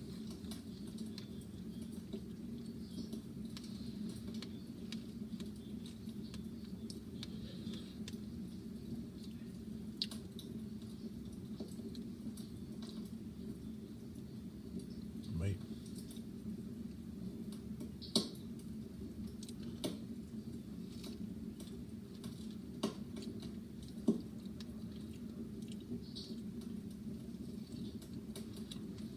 Hey, Tony Lee.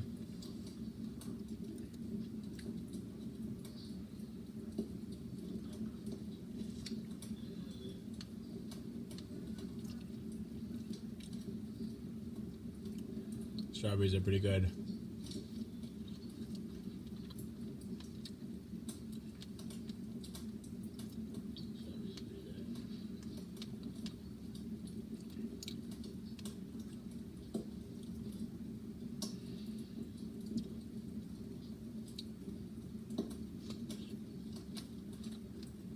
I'm surviving.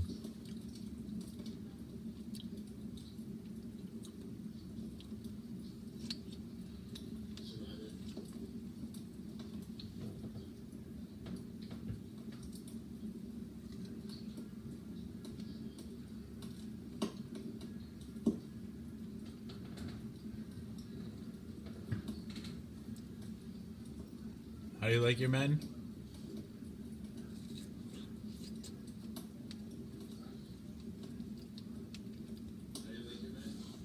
Sweet and covered in seeds?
Eric wants to know what the show's about.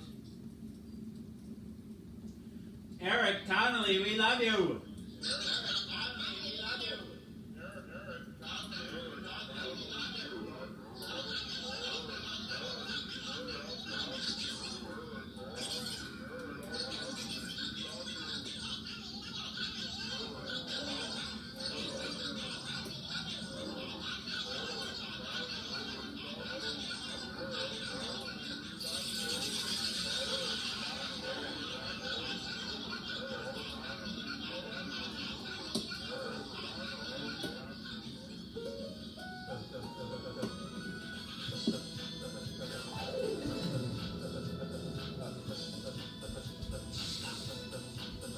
Welcome Eric and Caroline and whoever, everyone. Welcome everyone to Jason is a Social Scientist. By Mouth Daily, pill number 839. You're wondering what the show is about? People often wonder what the show is about. Hey Patty, the premise is deceptively simple. I take my HIV medication live on the Book of Face each day in front of friends, family, and strangers. I do so in order to embrace stigma, dispel ignorance, and find support. After 839 pills, 839 shows, a number of bells, whistles, and bows have risen up and around and about the show. The bells, bows, and other people, the people that come back night after night and give me their most valuable resource, their time. To me, that's the most significant thing that's risen up and around and about the show, the community. Therein lies the support that I was looking for. But a number of bells, whistles, and bows have risen up and around and about the show. Ding dong bell, voider she nell, hell. I mean, heck, this show has it all.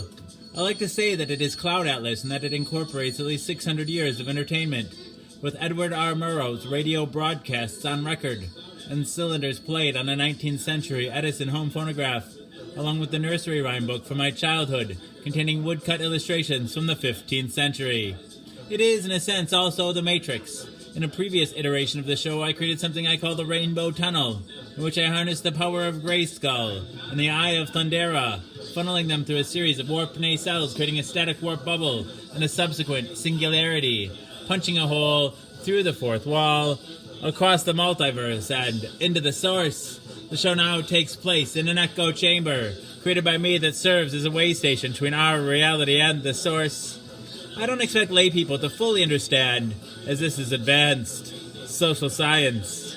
Yeah, so the show is also like an old-timey variety show, Carol Burnett style, mixed with a merry melody of Looney Tunes and a measure of Mork and Mindy, Nanu Nanu, a dash of Mr. Ed, and two doses of Alice in Wonderland, a helping of Hee Haw, heaps of Benny Hill, a hint of the Highlander, tons of the Twilight Zone, a tincture of Teen Wolf, an ounce of Oz, a cup of Creep Show and Cast Away, a quarter of Quantum Leap, and a gallon of Gilligan's Island. It's a 4-hour show and a 4-hour tour. Piles of Pee-wee's Playhouse, a pinch of Peter Pan, a pound of Popeye, I Am What I Am, a whole block of Mr. Rogers' Neighborhood, and a ration of the Rocky Horror Picture Show. I'm just a sweet transvestite from transsexual Transylvania. Ha ha. Come up to the lab. See what's on the slab. I can see you shiver with Antissa.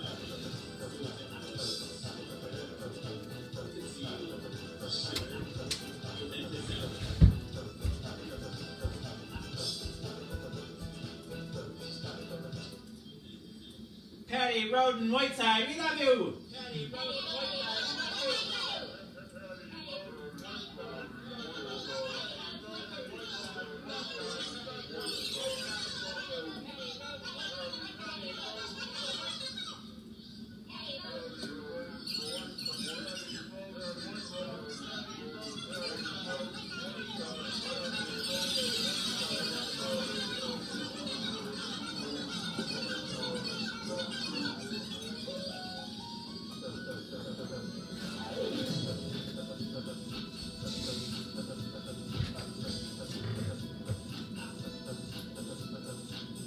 Patient. Hey, Rebecca. Touch me. I want to be dirty. Thrill me. Chill me. Full. filmy creature of the night, an undone Benjamin Button, a corny ear of Dumbo, a college try of I Spy, a couple raw strokes of Bob Ross, a spoonful of Mary Poppins, and the full Monty Python. Finally lump in Rick and Morty with a liter of I Love Lucy in the Skywood Diamonds, and wham bam. Thank you, ma'am. You've got the show. Everything is out of place and out of time here, including and especially me. Alice will always be pregnant. Harambe will always be ready for her high fives the first. And the second coming will always be risen with the Obamas getting blowjobs from the Woodies. The Supermen and their boners will always be spinsters and sumptuouses working the sweatshop. The twin towers will always stand with Lady Liberty. You will have their MTV. Pigs will fly. Disco and dance will reign, like men did in the days of old.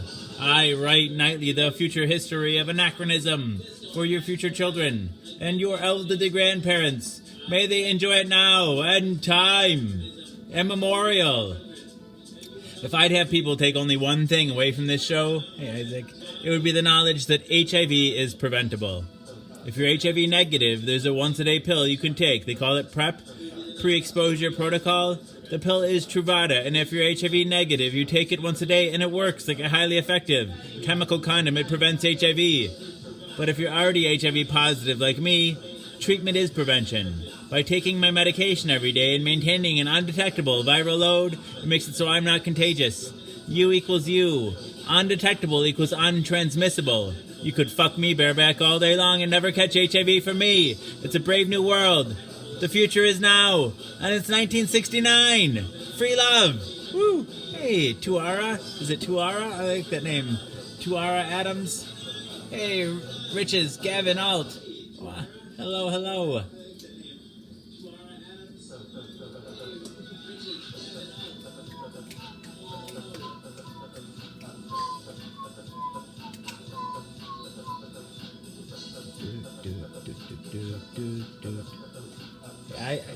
I think, Eric, when people people sound like they're on drugs or, like it's just a way to diminish what they're saying, usually. Anyway.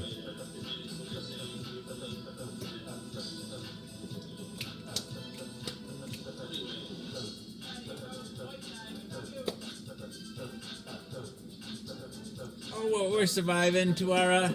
How are you?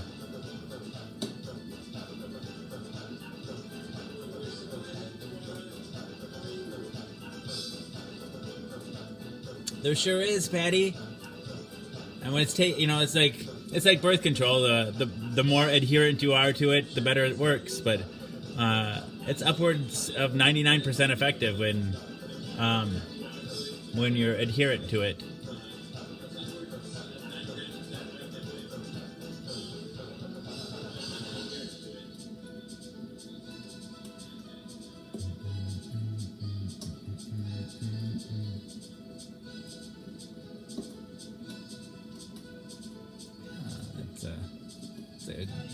Admirable hope. Riches, I hope it's so as well. Hey, Clint. Does that, Patty, did you know about U equals U, though? You didn't know about PrEP, but, did you know about U equals U?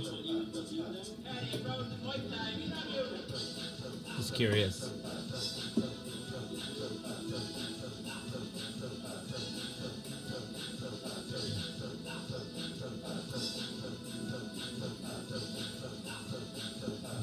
Yeah, the science is when PrEP is 99% effective, U equals U is 100. There is no chance when somebody is undetectable, for them to. There's never been an instance. And then there's been multiple long-term studies over the course of. There's one partner 1 was over the course of 2 years. I don't know about partner 2, but. The partner 1 followed 1,300 couples, 800 gay couples, 500 straight couples. Followed over the course of 2 years, roughly 50,000 sex acts. And, to participate in the study, the couples, one of the people had to be HIV negative, and the other person had to be HIV positive, and they couldn't use any form of protection. Like the negative, the person with HIV that was HIV negative couldn't use the preventative pill, no condoms or anything, right? And so they filed them over 50,000 sex acts, and they concluded that not one of the people that had HIV transmitted the virus to their partner. And then in partner 2, I think it was all gay couples, and between partner 1 and partner 2, and I think there's another study, there's over 100,000 instances of unprotected anal sex with 0 transmissions. And after the final partner 2 study, there's the movement had been growing, but finally, like, even the people that were like, oh, we need more evidence still, we still need more evidence. Even the naysayers are all like, okay, undetectable equals untransmissible. Like the CDC, the UN, AIDS, like I don't know, all the eminent doctors in the field, everybody signed on to the consensus statement that yes, undetectable equals untransmissible. When somebody's undetectable, they cannot transmit the virus sexually. Period. And it's changing the law. Like a lot of states and governments are signing on to the movement. So that's pretty cool. It's real solid science.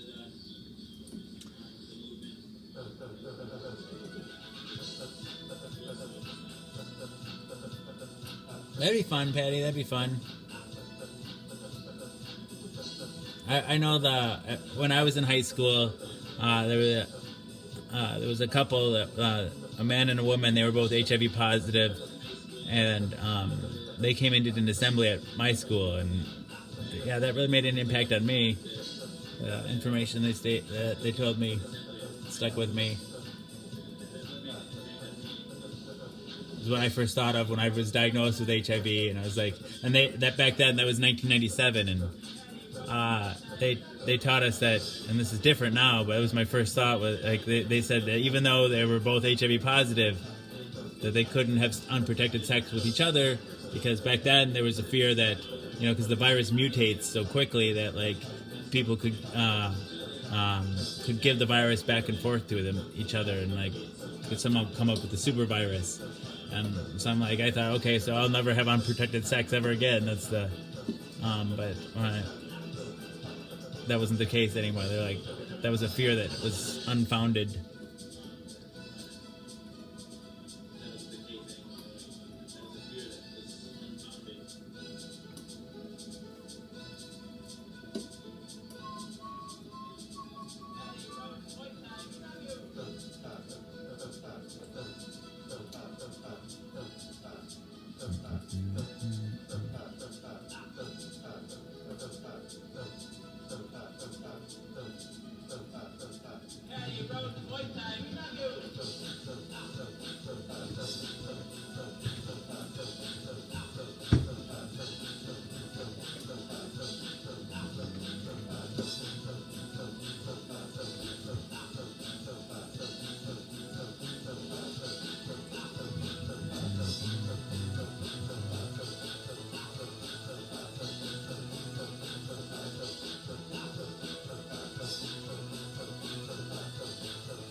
What the heck?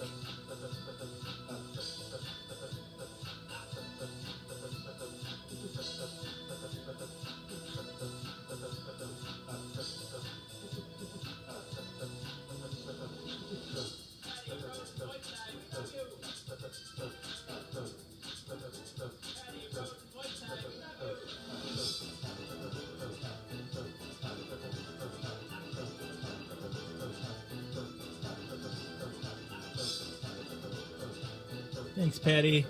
Hey, Mantani, how are you?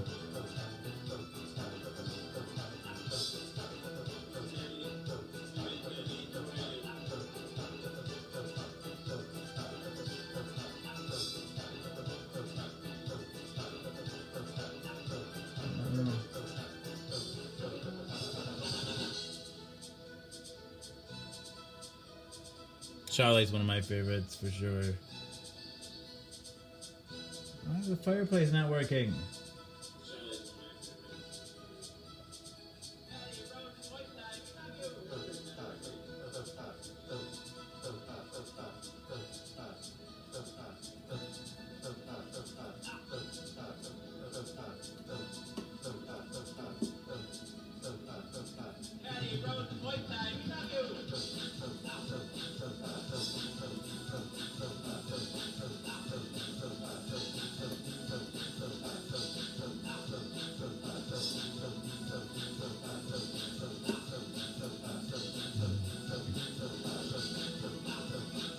I enjoyed Mr. Rogers. My favorite episodes of Mr. Rogers was when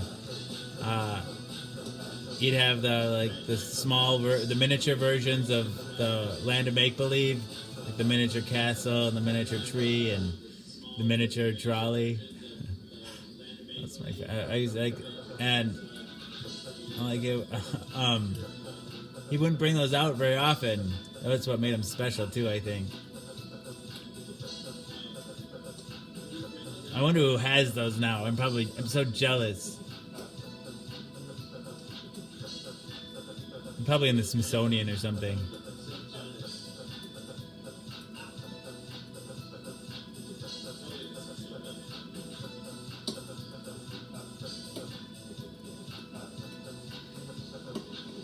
Maybe I'll share the show again here.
Is that Kermit at the Smithsonian? That's fun.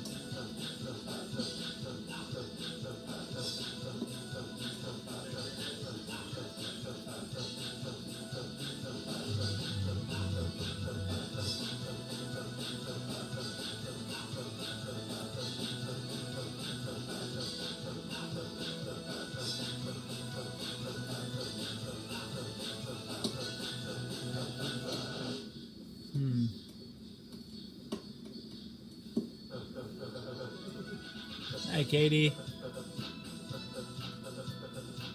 Katie doesn't look happy. Shalom, Nino.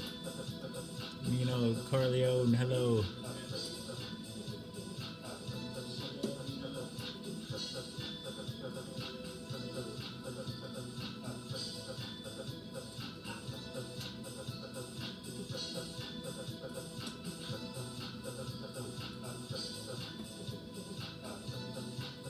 Tony doesn't look happy either. Oh, hi, Katie. Nice to see you.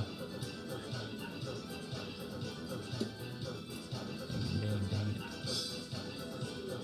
Lap High, hello. No, I should though, Rebecca, probably. Hey, Wesley Piercy, hello. Oh, I was sick this evening, puking my guts out.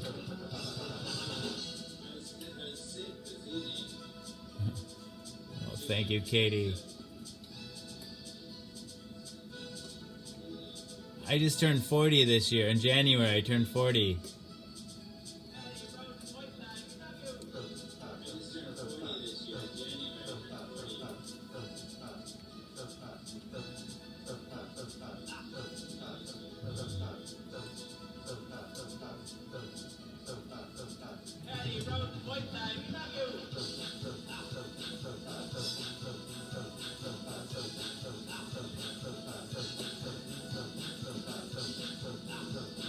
Oh, I'm tough. I'm tough, Tony Lee.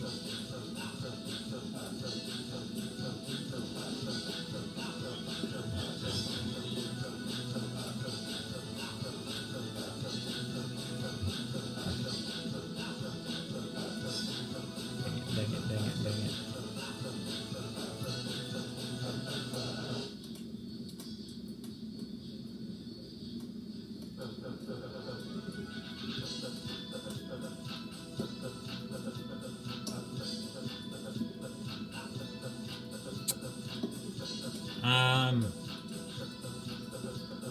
My phonograph that I inherited from my parents, the horn is up here. Like that, the last patent date on that is 1898.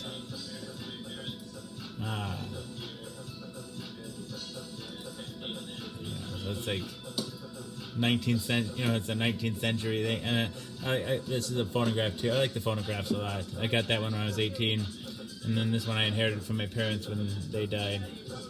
So I like that a lot. Doing the show is kind of my hobby, Patty. Doing the show. Dang it. I'm glad you're enjoying it, Wesley.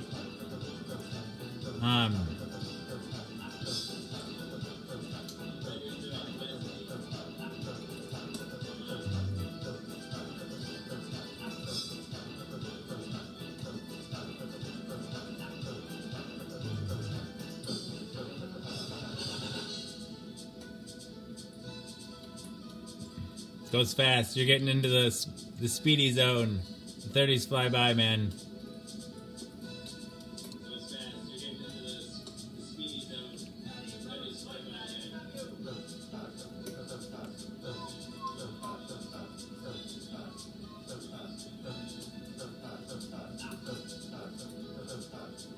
Thanks, Patty. Thank you.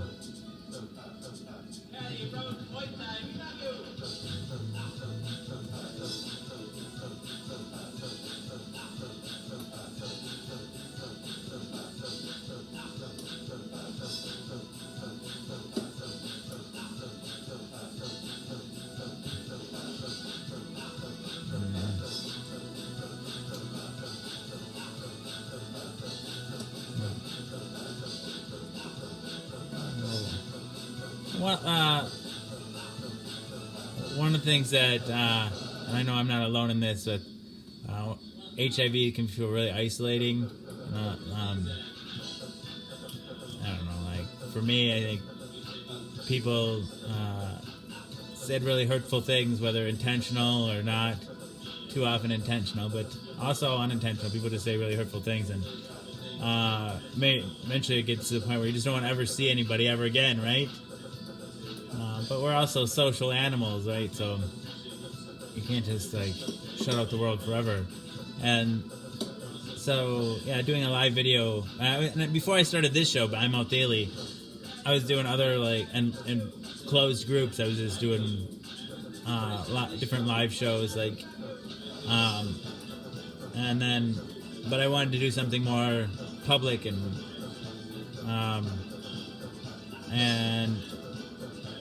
so I'd been HIV positive for a little over a year, and I forgot my first dose. Like, after a year of having it, like, it was inconceivable at first that I could ever forget to take my pill because, like, HIV was all I ever thought about, and then,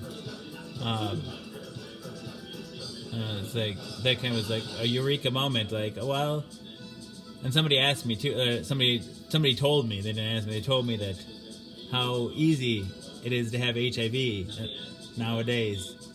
And I was like, well, and they're like, it's just one pill a day. And I'm like, well, maybe it is just one pill a day, but would I really say it's easy? I don't think it didn't feel easy to me, right? And so, like, I thought, well, maybe I can document what it's like having HIV. And a big part of it is taking your pill, right? But also using that as like a jumping off point to like talk about what it's, just my experiences with HIV is like, and how it doesn't feel easy to me. I don't know. So that was kind of like the impetus for the show.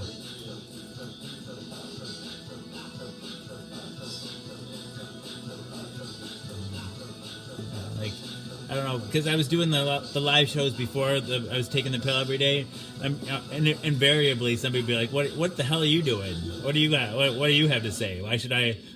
Like, what gives you the right to be live, right?" And it has like, and below, I understand that we all have, opinions, and we all have a right to express them. But just to make myself feel more comfortable, it is nice to have a pretense of like why I'm here, and the pill is the perfect pretense.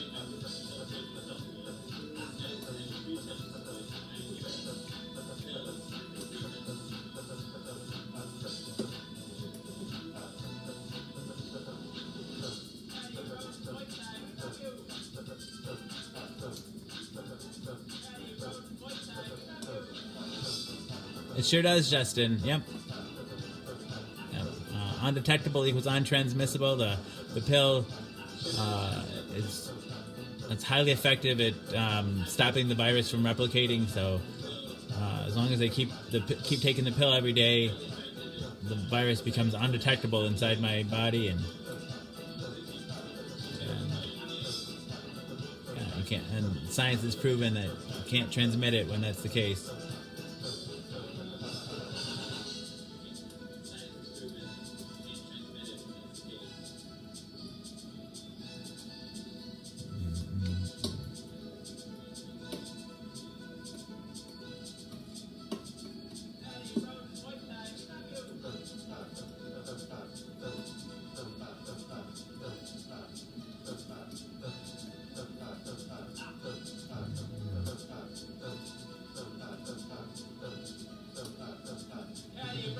There's no cure yet.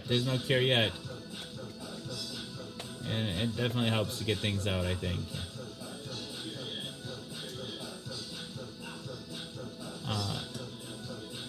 Well, I've been collecting some of the stuff I've been collecting since I was a kid.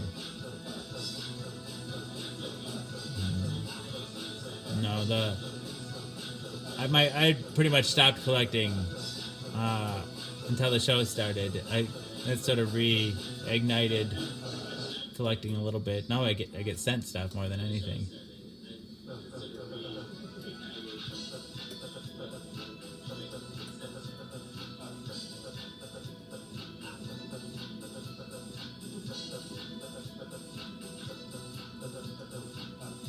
No, Katie. That in the case of hepatitis C being undetectable for 6 months is the definition of a cure. Like there isn't, hepatitis C doesn't have the reservoir of virus. Like there's cells that the virus that HIV gets into.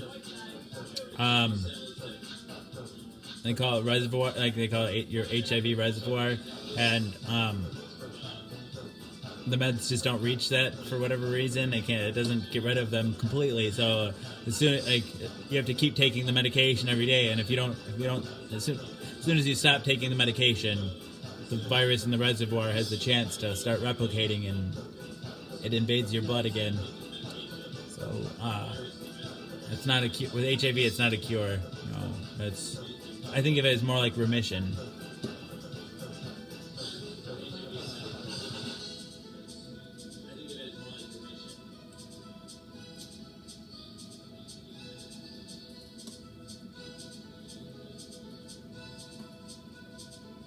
Oh, thank you, Coolies.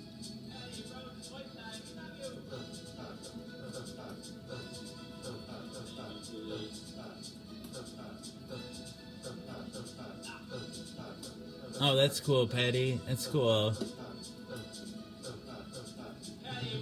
Do you stream on Facebook or YouTube, Twitch? What do you do?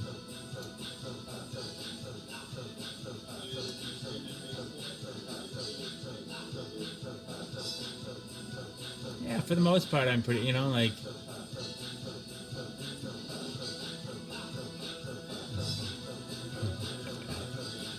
I'm HIV positive, Eric. I can't help it.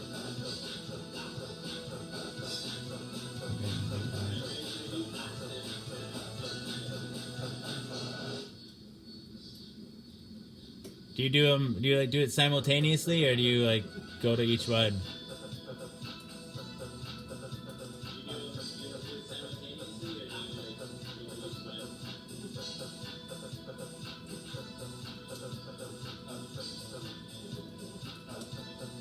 Maybe I'll finish the story about the bat people.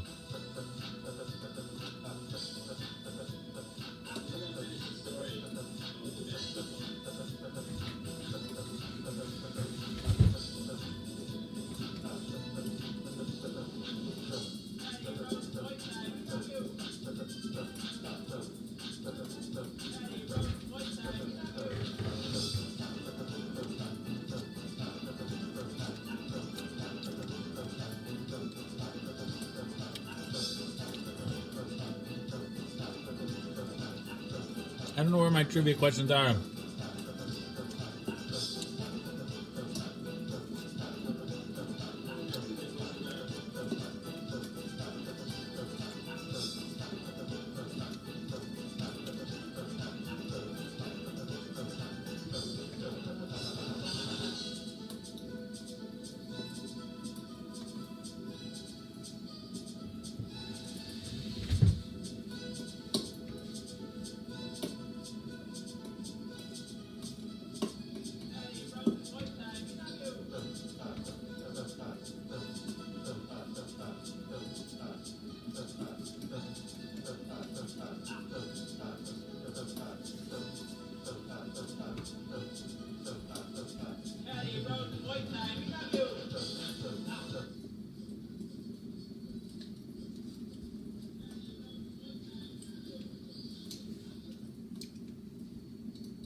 The bad story is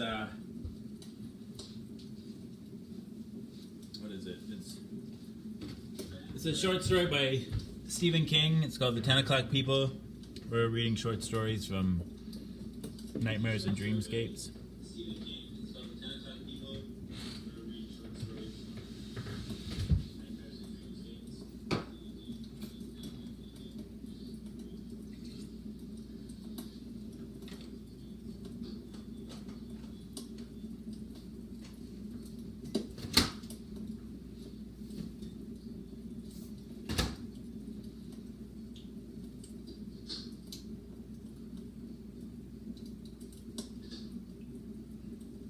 Oh, it's not daylight, Justin.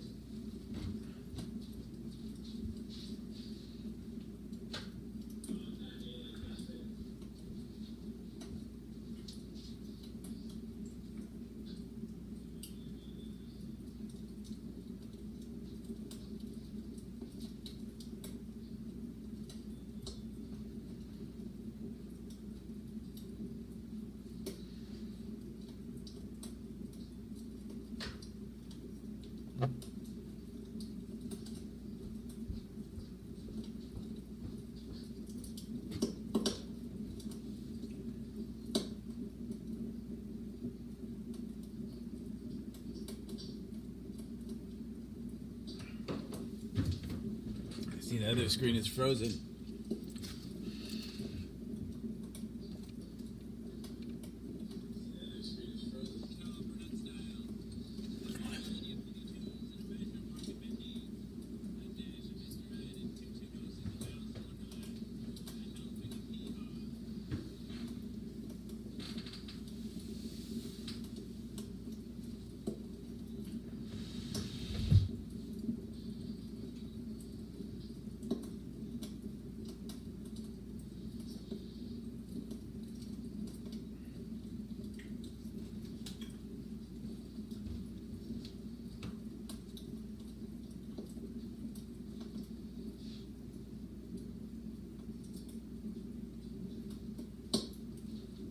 right.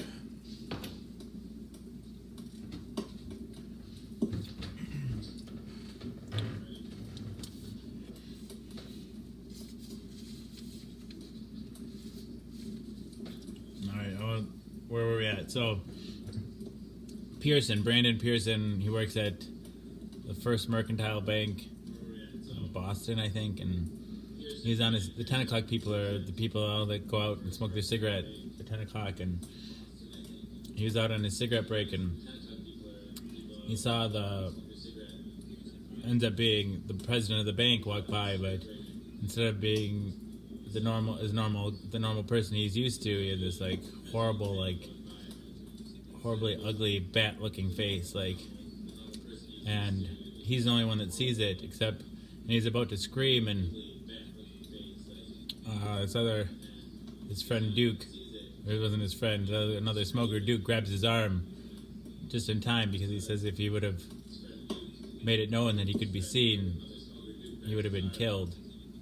And Duke tells him he has to go back inside and pretend like everything's normal, otherwise he's toast. And so now he's back inside the bank, and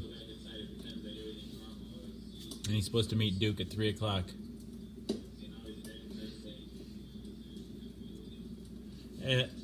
At 2:45, he steeled himself and poked his head into Suzanne Holding's office.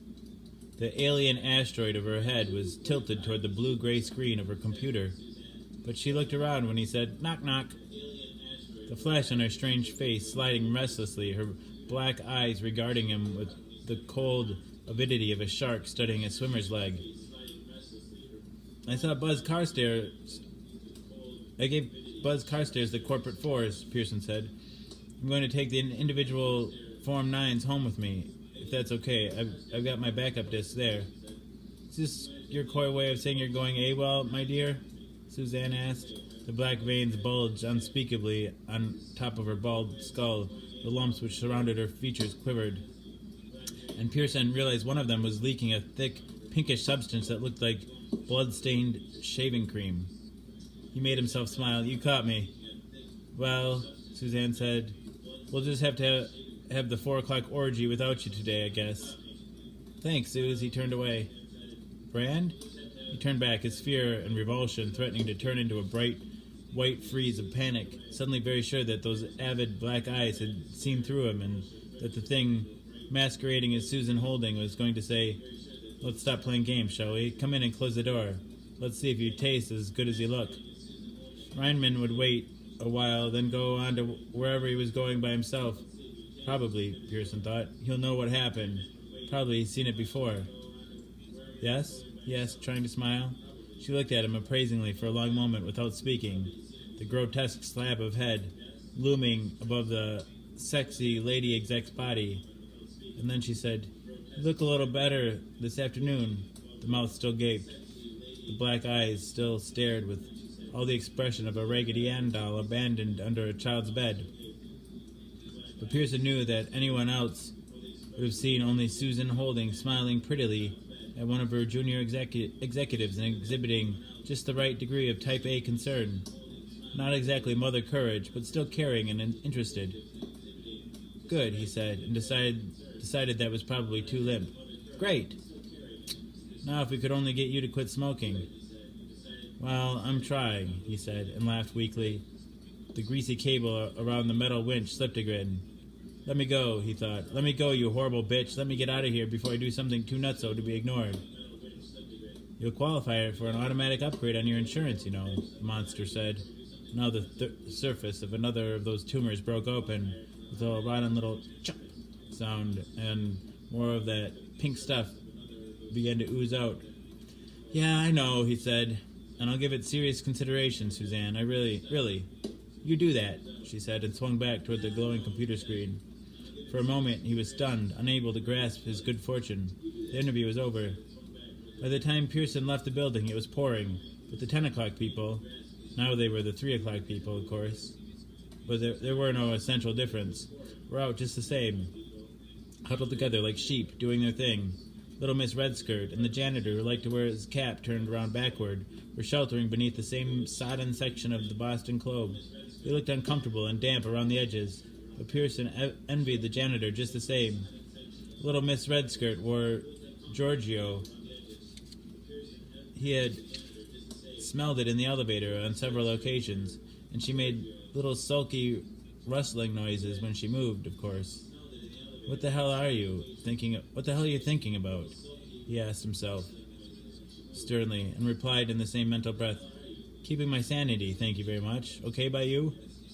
Duke Reinman was standing under the awning of the flower shop just around the corner, his shoulders hunched, a cigarette in the corner of his own mouth. Pearson joined him, glanced at his watch, and decided he could wait a little longer. He poked his head forward just a little bit, to catch the tang of Reinman's cigarette. He did this without being aware of it. My boss is one of them, he told Duke. Unless, of course, Douglas Kiefer is the sort of monster who likes to cross-dress. Reinman grinned ferociously and said nothing. You said there were 3 others. Who are the other 2? Donald Fine. You probably don't know him. He's in securities. And Carl Grossbeck. Carl, the chairman of the board? Jesus. I told you, Reinman said. High places are what these guys are all about. Hey, taxi! He dashed out from beneath the awning, flagging the maroon and white cab he had spotted cruising miraculously empty through the rainy afternoon.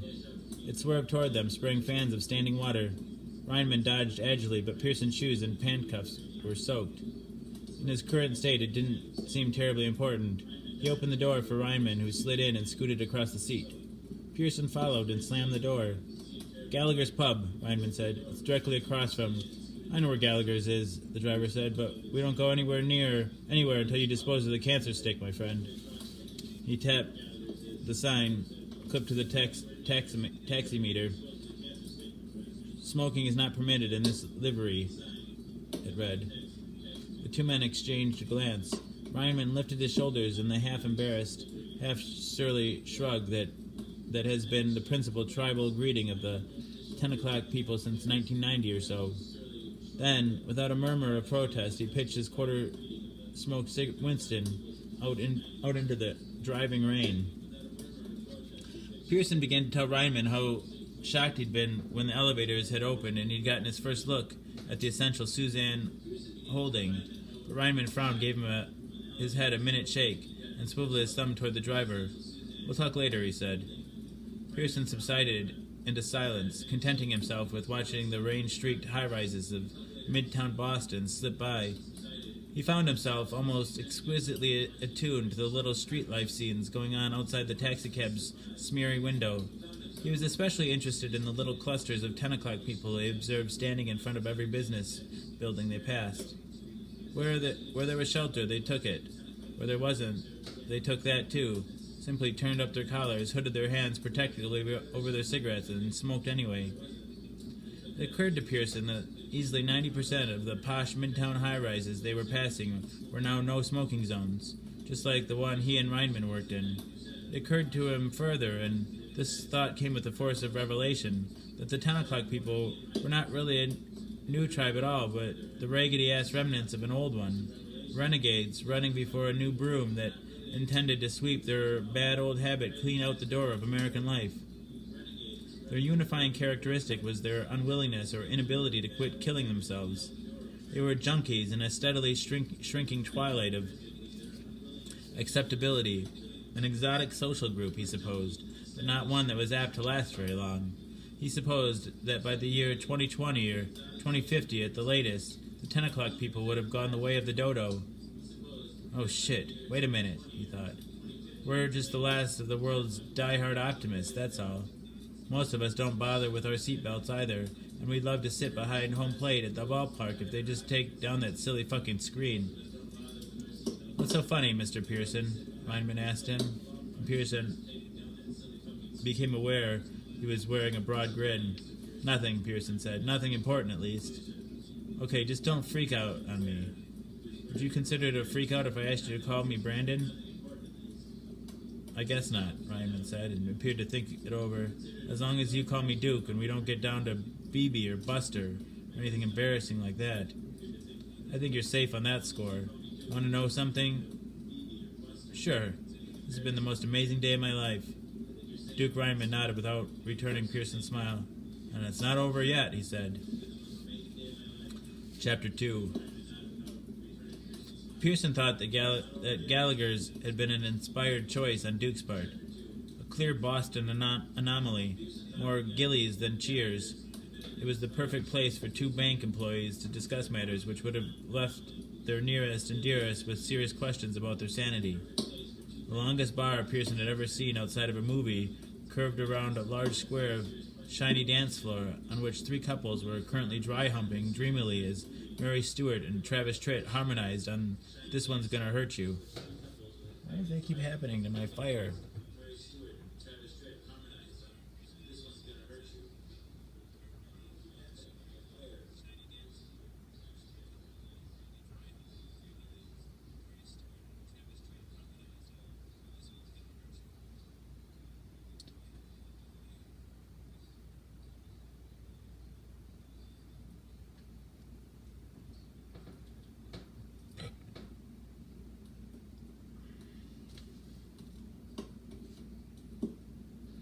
In a smaller place, the bar proper would have been packed, but the patrons were so well spaced along this amazing length of mahogany-paved racetrack that brass rail privacy was actually achievable.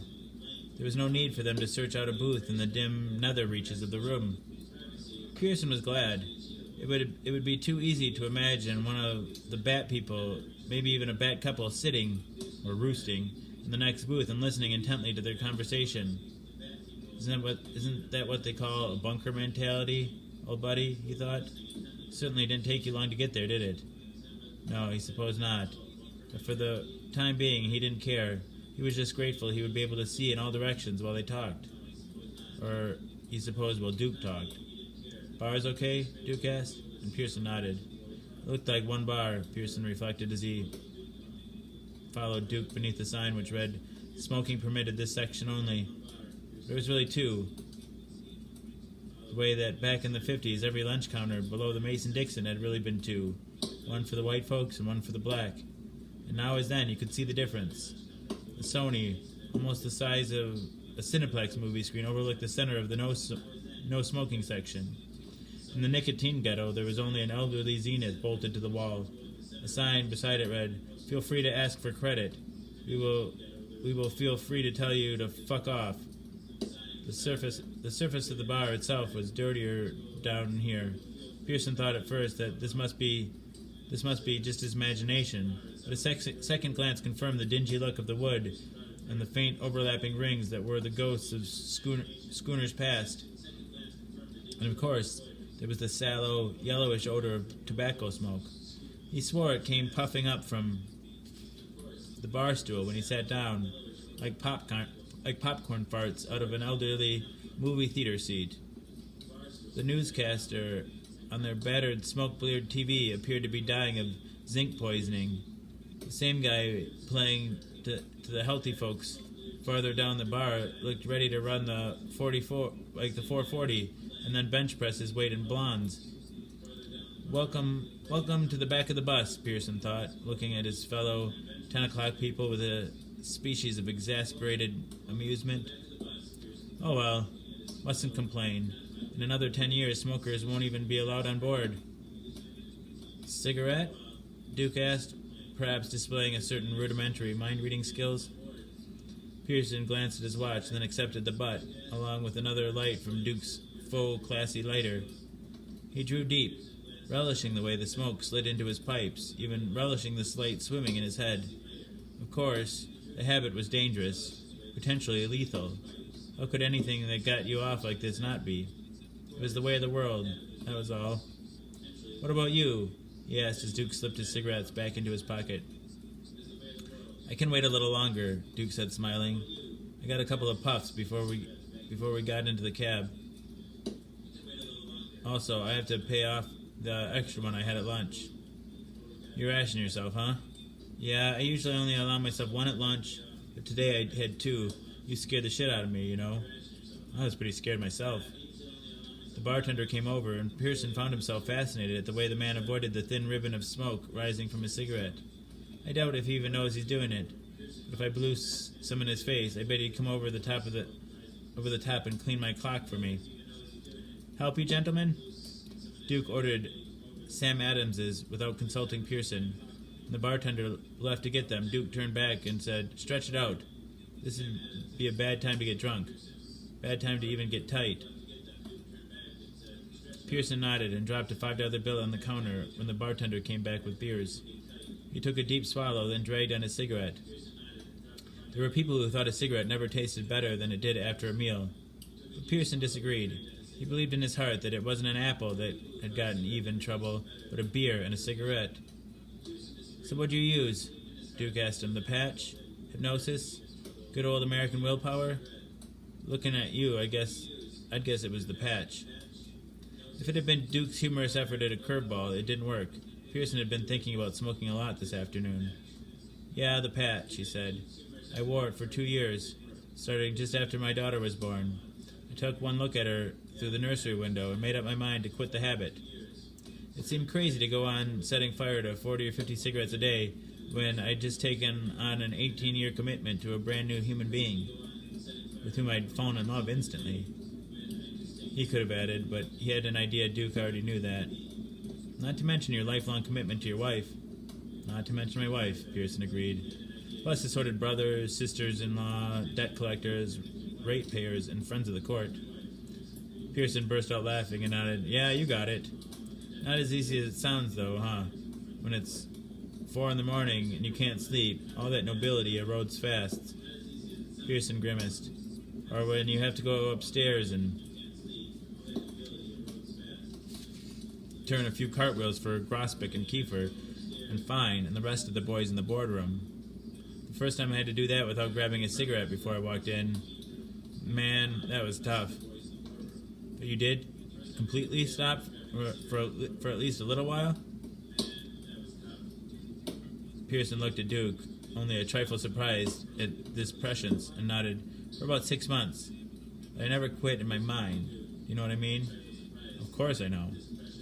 "Finally, I started chipping again. That was 1992, right around the time the news stories started coming out about how some people who smoked while they were still wearing the patch had heart attacks. Do you remember those?" "Uh-huh," Duke said and tapped his forehead. "I got a complete file of smoking stories up here, my man, alphabetically arranged. Smoking and Alzheimer's, smoking and blood pressure, smoking and cataracts, you know." "So I had my choice," Pearson said. He was smiling a small, puzzled smile. The smile of a man who knows he has behaved like a horse's ass. Is still behaving like a horse's ass, but doesn't really know why. "I could quit chipping or quit wearing the patch, so I quit wearing the patch," they finished together, and then burst into a gust of laughter that caused a smooth-browed patron in the no-smoking area to glance over at them for a moment, frowning, before he returned his attention to the newscast on the tube. "Life's one fucked-up proposition, isn't it?" Duke asked, still laughing, and started to reach inside his cream-colored jacket. He stopped when he saw Pearson holding out his pack of Marlboros with one cigarette popped up. They exchanged another glance. Duke surprised and Pearson's knowing, and then burst into laughter, into a mingled shout of laughter. The smooth-browed guy glanced over again, his frown a little deeper this time. Neither man noticed. Duke took the offered cigarette and lit it. The whole thing took less than 10 seconds, but it was long enough for the two men to become friends. "I smoked like a chimney from the time I was 15 right up until I got married back in 91, Duke said. "My mother didn't like it, but she appreciated the fact that I wasn't smoking rock or selling it, like half the other kids on my street. I'm talking Roxbury, you know, and so she didn't say too much. Wendy and I went to Hawaii for a week on our honeymoon, and the day we got back she gave me a present." Duke dragged deep and then feathered twin jets of blue-gray smoke from his nose. "She found it in the Sharper Image catalog, I think, or maybe it was one of the other ones. It had some fancy name, but I remember what it was. I just called the goddamn thing Pavlov's thumbscrews. Still, I loved her like fire. Still do, too. You better believe it. So I reared back and gave it my best shot. It wasn't as bad as I thought it would be, either. You know, the gadget I'm talking about?" "You bet," Pearson said. "The beeper. Makes you wait a little longer for each cigarette." "Elizabeth, my wife, kept pointing them out to me while she was pregnant with Jenny, and it about as subtle as a wheelbarrow of cement falling off a scaffold, you know? Duke nodded, smiling, and when the bartender drifted by, he pointed at their glasses and told them to do it again. Then he turned back to Pearson. Except for using Pavlov's thumb screws instead of the patch, the rest of my story is the same as yours. Got all the way to the place where the machine plays a shitty little version of the Freedom Chorus or something, but the habit crept back. It's harder to kill than a snake with two hearts. The bartender brought the fresh beers. Duke paid this time and took a sip of his and sat. I have to make a telephone call. Take about 5 minutes. Okay, Pearson said. He glanced around and saw the bartender had once more retreated to the relative safety of the no-smoking section. The unions will have 2 bartenders in here by 2005, he thought. One for the smokers and one for the non-smokers. And turned back to Duke again. When he spoke this time, he pitched his voice lower. I thought we were going to talk about the Batmen. Duke appraised him with the dark brown eyes for a moment, then said, We have been, my man. We have been. And before Pearson could say anything else, Duke had disappeared into the dim, but almost entirely smokeless depths of Gallagher's, bound for wherever the payphones were hidden away. He was gone closer to 10 minutes than to 5, and Pearson was wondering if maybe he should go back and check on him when his eye was drawn to the television. The news anchor was talking about a furor that had been touched off by the Vice President of the United States. The Veep had suggested in a speech to the National Education Association that government subsidized daycare centers should be reevaluated and closed wherever possible. The picture switched to the videotape shot earlier that day at some Washington, D.C. convention center, and as the news clip went from the wide establishing shot and lead-in narration to the close-up of the VP at his podium, Pearson gripped the edge of the bar with both hands, squeezing tightly enough to sink his fingers a little way into the padding. One of the things Duke had said this morning on the plaza came back to him. They've got friends in high places. Hell, high places was what they're all about. We have no grudge against America's working mothers, the misshapen, bat-faced monster standing in front of the podium with the blue vice presidential seal on it was saying, and no grudge against the deserving poor. We do feel, however... A hand dropped on Pearson's shoulder, and he had to bite his lips together to keep the scream inside him. He looked around and saw Duke. A change had come over the young man. His eyes were sparkling brightly, and there was fine beads of sweat on his brow. Pearson thought he looked as if he'd just won the Publishers Clearinghouse sweepstakes. Don't ever do that again, Pearson said, and Duke froze in the act of climbing back into the stool. I think I just ate my heart. Duke looked surprised, then glanced up at the TV. Understanding dawned on his face. Oh, he said, Jesus, I'm sorry, Brandon. Really, I keep forgetting that you came in on this movie in the middle. What about the president? Pearson asked. He strained to keep his voice level and almost made it. I guess I can live with this hassle, but what about the president? Is he... No, Duke said. He hesitated and then added, at least not yet. Pearson leaned toward him, aware that the strange numbness was stealing back into his lips again. What do you mean, not yet? What's happening, Duke? What are they? Where do they come from? What do they do, and what do they want? I'll tell you what I know, Duke said, but first I want to ask you if you can come to a little meeting with me this evening around 6. You up for that? Is it about this? Of course it is. Pearson ruminated. All right, I'll have to call Elizabeth, though. Duke looked alarmed. Don't say anything about... Of course not. I'll tell her La Belle Dame Sans Merci wants to go over her precious spreadsheets again before she shows them to the Japanese. She'll buy that. She knows Holdings all but fudging her frillies about the impending arrival of our friends from the Pacific Rim. Sound okay to you? Yes. Sounds okay to me too, but it feels a little sleazy. There's nothing sleazy about wanting to keep as much space as possible between your wife and the bats. I mean, it's not a massage parlor I want to take you to, bro. I suppose not. So talk. All right. I guess I better start by telling you about your smoking habits. The juke, which had been silent for the last few minutes, now began to emit a tired-sounding version of Billy Ray Cyrus's Golden Clunker, Achy Breaky Heart. Pearson stared at Duke Reinman with confused eyes and opened his mouth to ask what his smoking habits had to do with the price of coffee in San Diego. Only nothing came out, nothing at all. You quit, then you started chipping. You were smart enough to know that if you weren't careful, you'd be right back restarted in a month or two, Duke said. Right? Yes, but I don't see... You will. Duke took his handkerchief out and mopped his brow. Pearson's first impression when the man had come back from using the phone had been that Duke was all but blowing his stack with excitement. He stood by that, but now he realized something else. He was also scared to death. Just bear with me, okay? Okay. Anyway, you've worked out an accommodation with your habit. What do you call it? Modus vivendi? You can't bring yourself to quit, but you discovered that that's not the end of the world. It's not like being a coke addict who can't let go of the rock, or a booze hound who can't stop chugging down the night train.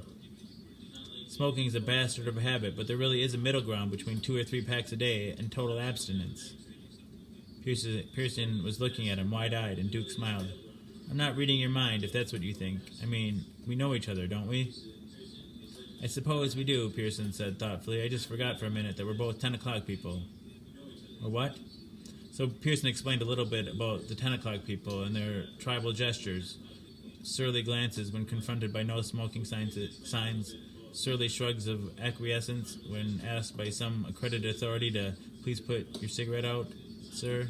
Their tribal sacraments, gum, hard candies, toothpicks, and of course, little Banaka push-button spray cans. And their tribal litanies. I'm quitting for good next year, being the most common. Duke listened, fascinated, and when Pearson had finished, he said, Jesus Christ, Brandon, you've found the lost tribe of Israel. Crazy fucks all wandered off following Joe Camel.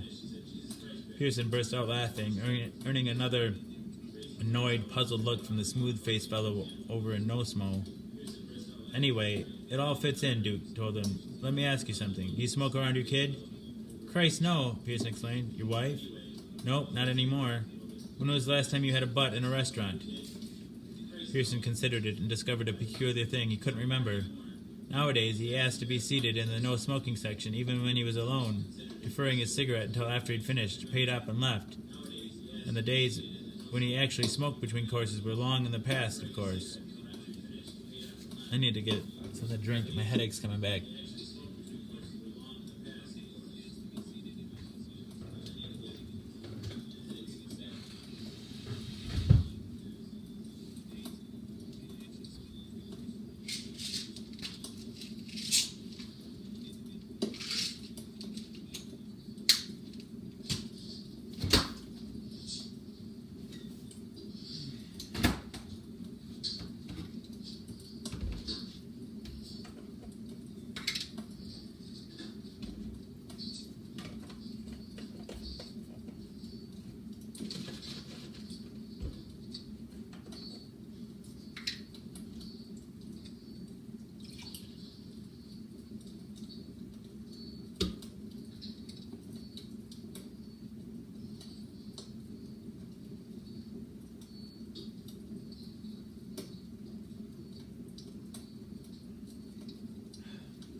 I'll be back in just a few minutes.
gas. And then Scott, I'm gonna heat up some chicken cordon bleu, I think.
Here we go.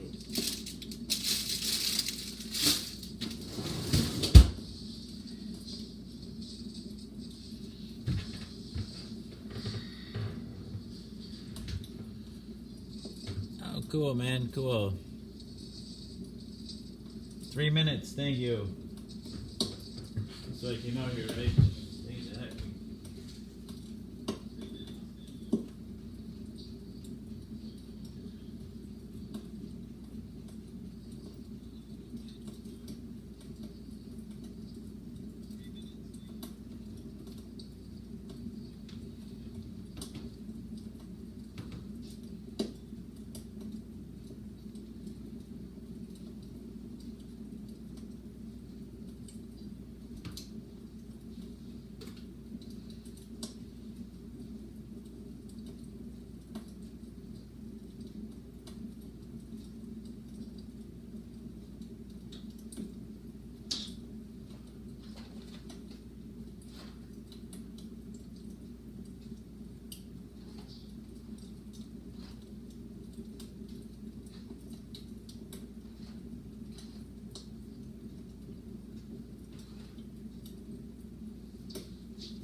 Happy 420, everybody.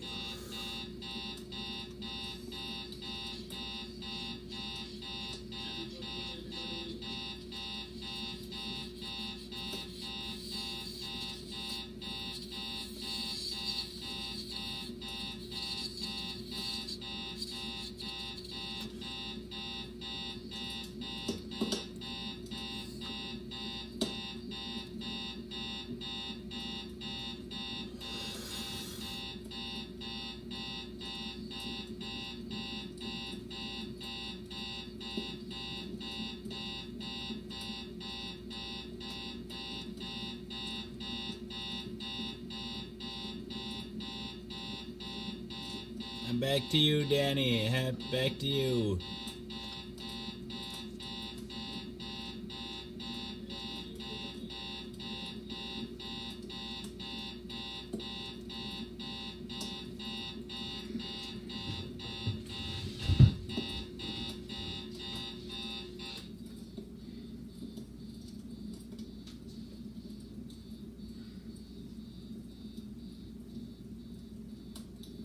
What's the news, Brandon? What's the news?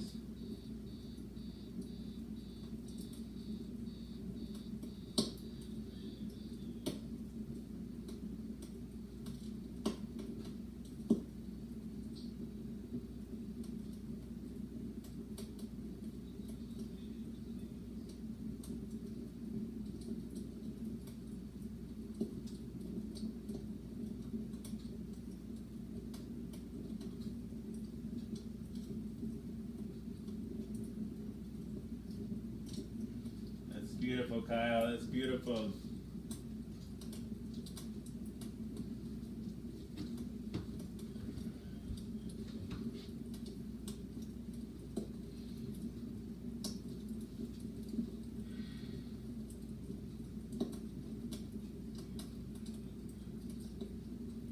Alright, I'm gonna put these chicken cordon bleu in the oven here. Clear away stools in the ramp so I can get out the oven. Alright, and now I just need a cookie sheet.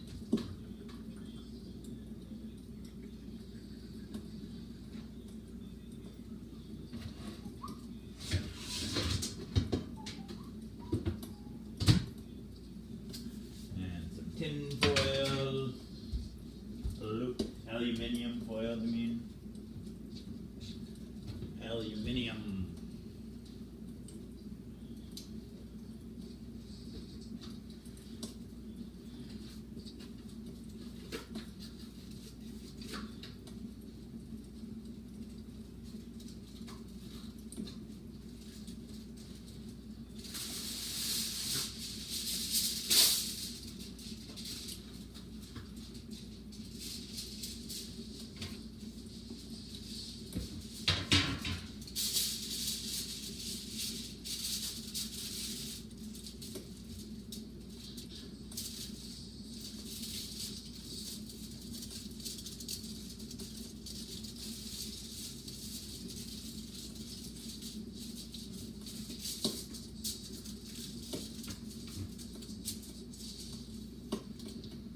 Now we just need the chicken.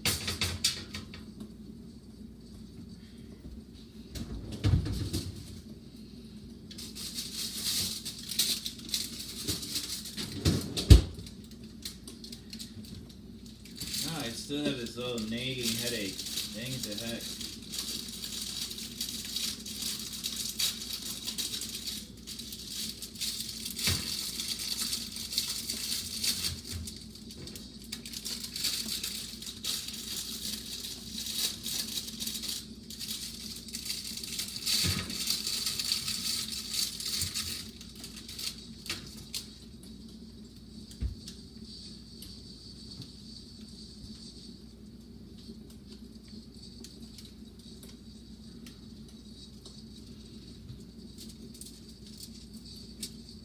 Alright, now the breasts are going into the oven. Here we go.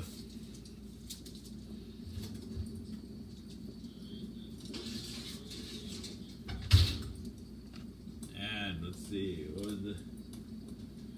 Two breasts, 41 to 43 minutes.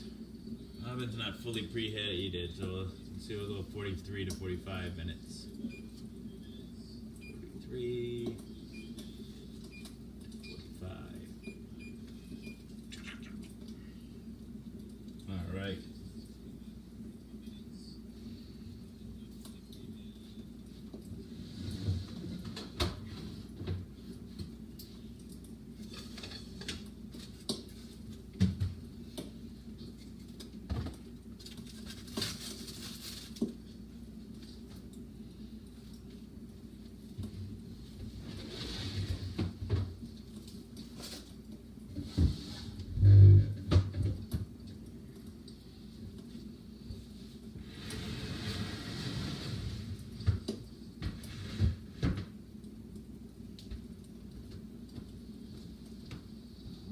Let's do a little sun.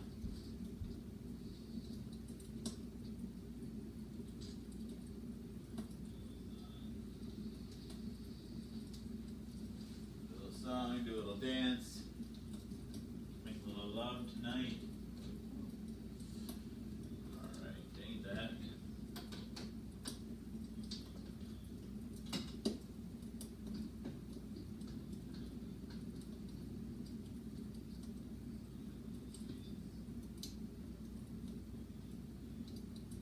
Crank it and crank it and crank it and crank it and crank it and crank it and crank it and crank it and crank it and crank it and crank it and crank it and crank it.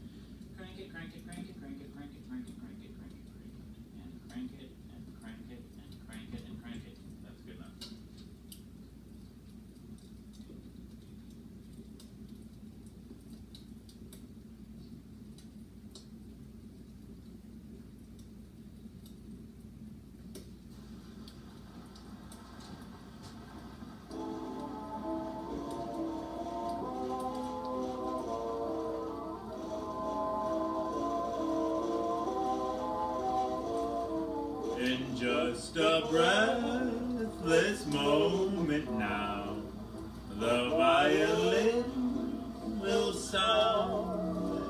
I'll hold you close, and this is how I'll dance you into my heart.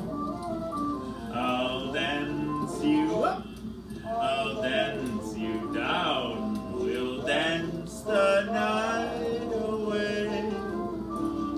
I'll dance you to the end of time and to the brink of day. I'll see you standing there with the star fall in your hair, and I'll ask you if you care. We'll go waltzing with me in the air, and we'll step into a magic spell and leave the earth below. I'll dance you to a fare thee well and never let you go.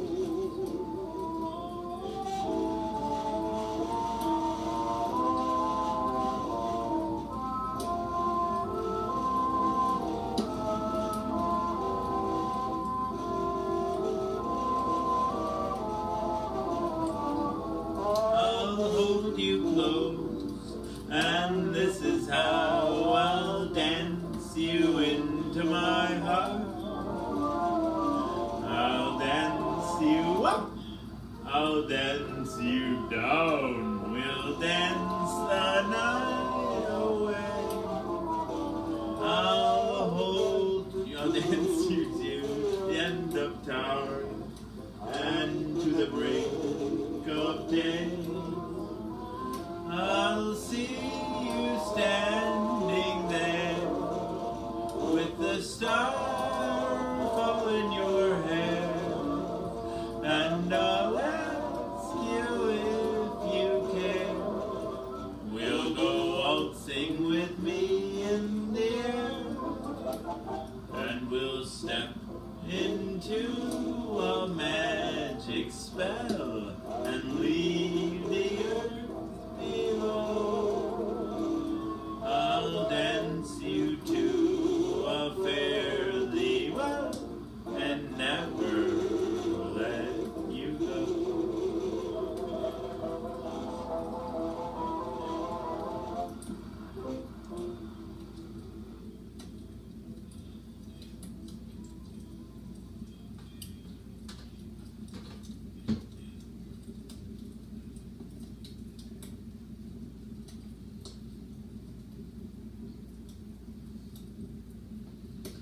Good night, old friends and new.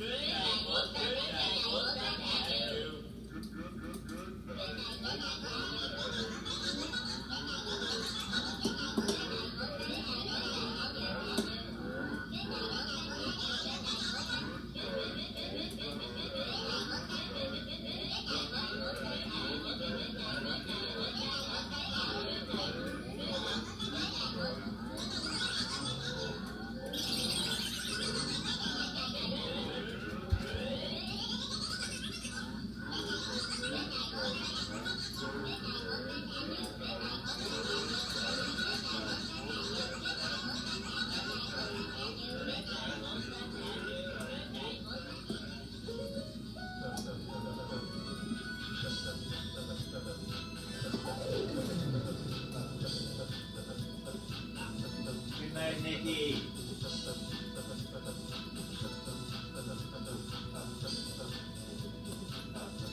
All right, we've come once again. We've come once again to the anticlimax.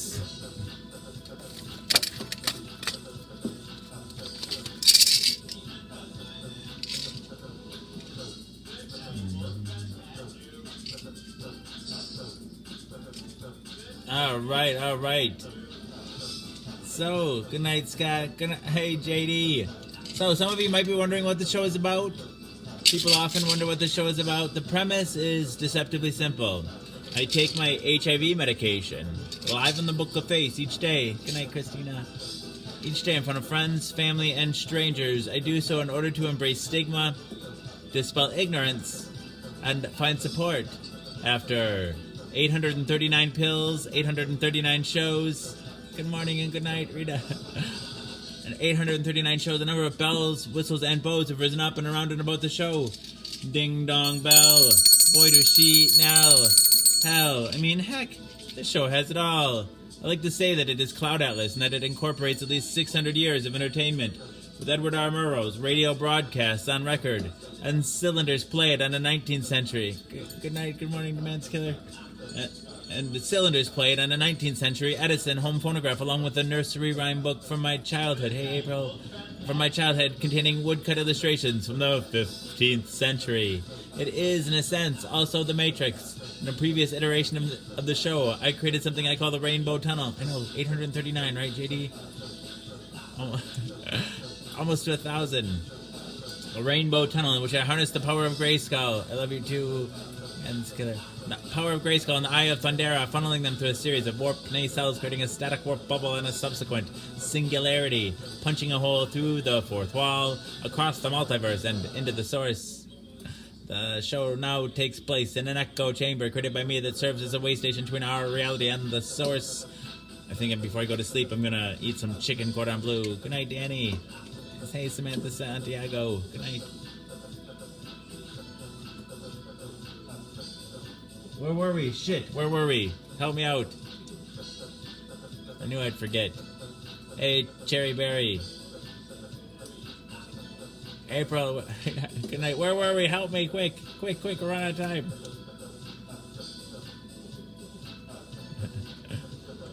Hey, Cherry Berry.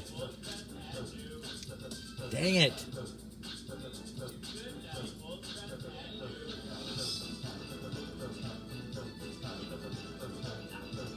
Eye of Thundera, funneling them to a series of warp nacelles, creating a static warp bubble at a subsequent singularity, punching a hole through the fourth wall across the multiverse and into the source. The show now takes place in an echo chamber created by me that serves as a way station between our reality and the source. I don't expect lay people to fully understand, as this is advanced social science.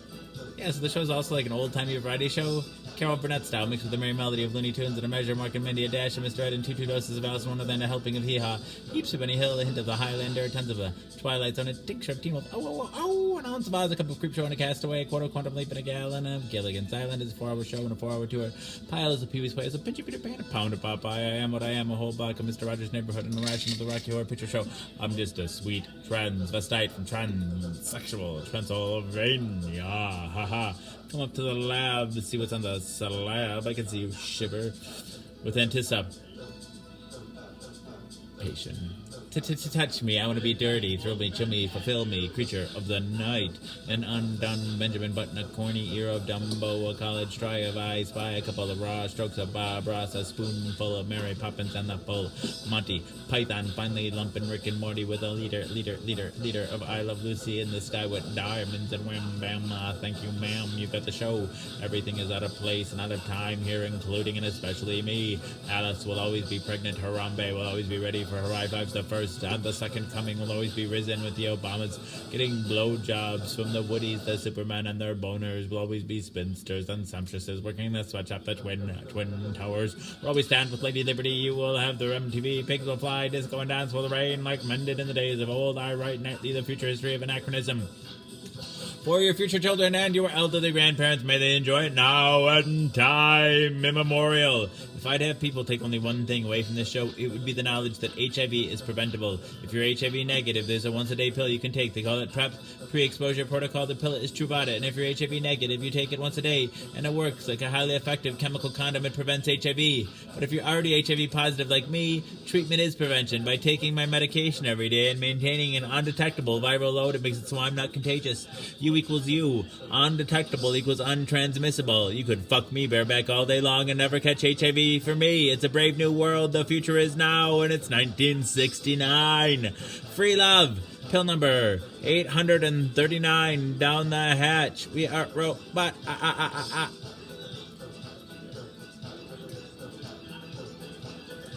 I hope you had a wonderful birthday, April. All right, all right.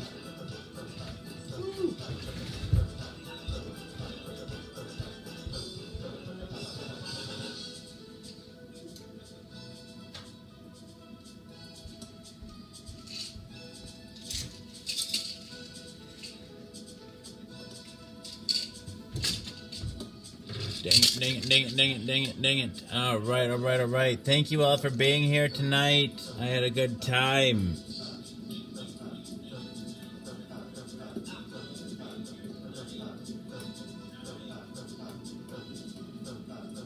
Good night, Ultron Tattoo.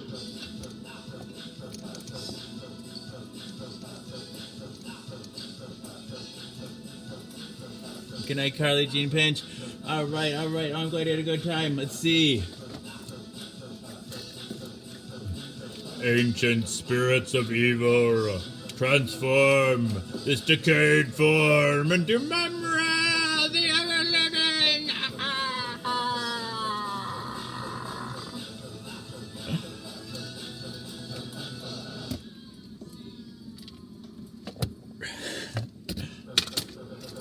Let's see, wait. Where's my lion-o? I lost my lion-o. Okay, let's see. This is the farmer that sowed the corn, that fed the cock, that crowed the morn, that woke the priest, that shaved and shorn, that married the... Okay, this is the farmer that sowed the corn, that fed the cock, that crowed the morn, that woke the priest, that shaved and shorn, that married the man, all tattered and torn, that kissed the maiden, all forlorn, that milked the cow, that crumbled horn, that passed the dog, that raped the cat, that killed the rat, that ate the mouth, that lay in the house that Jack built. Where did my lion-o go?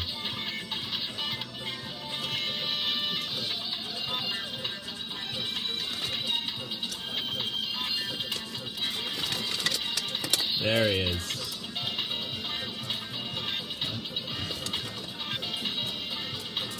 Thunder, thunder, Thundercats, ho!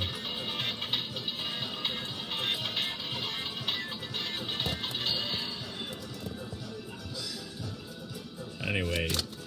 Alright, thank you all again for being here. Good night, Danny. Alright. Hopefully I'm feeling a little better tomorrow and this headache's gone and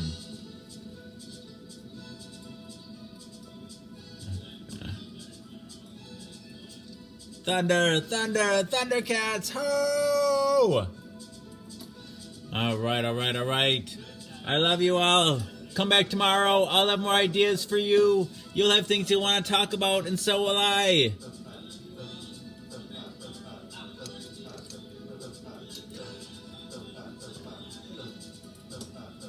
Good night, Ultron Tattoo.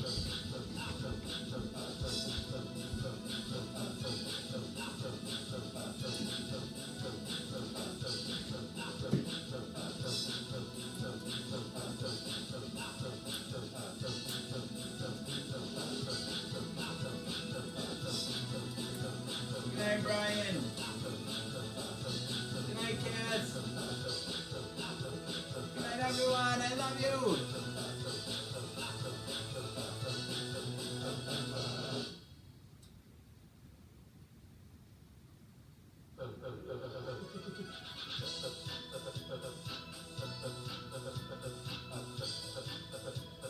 Good night, everyone. I love you.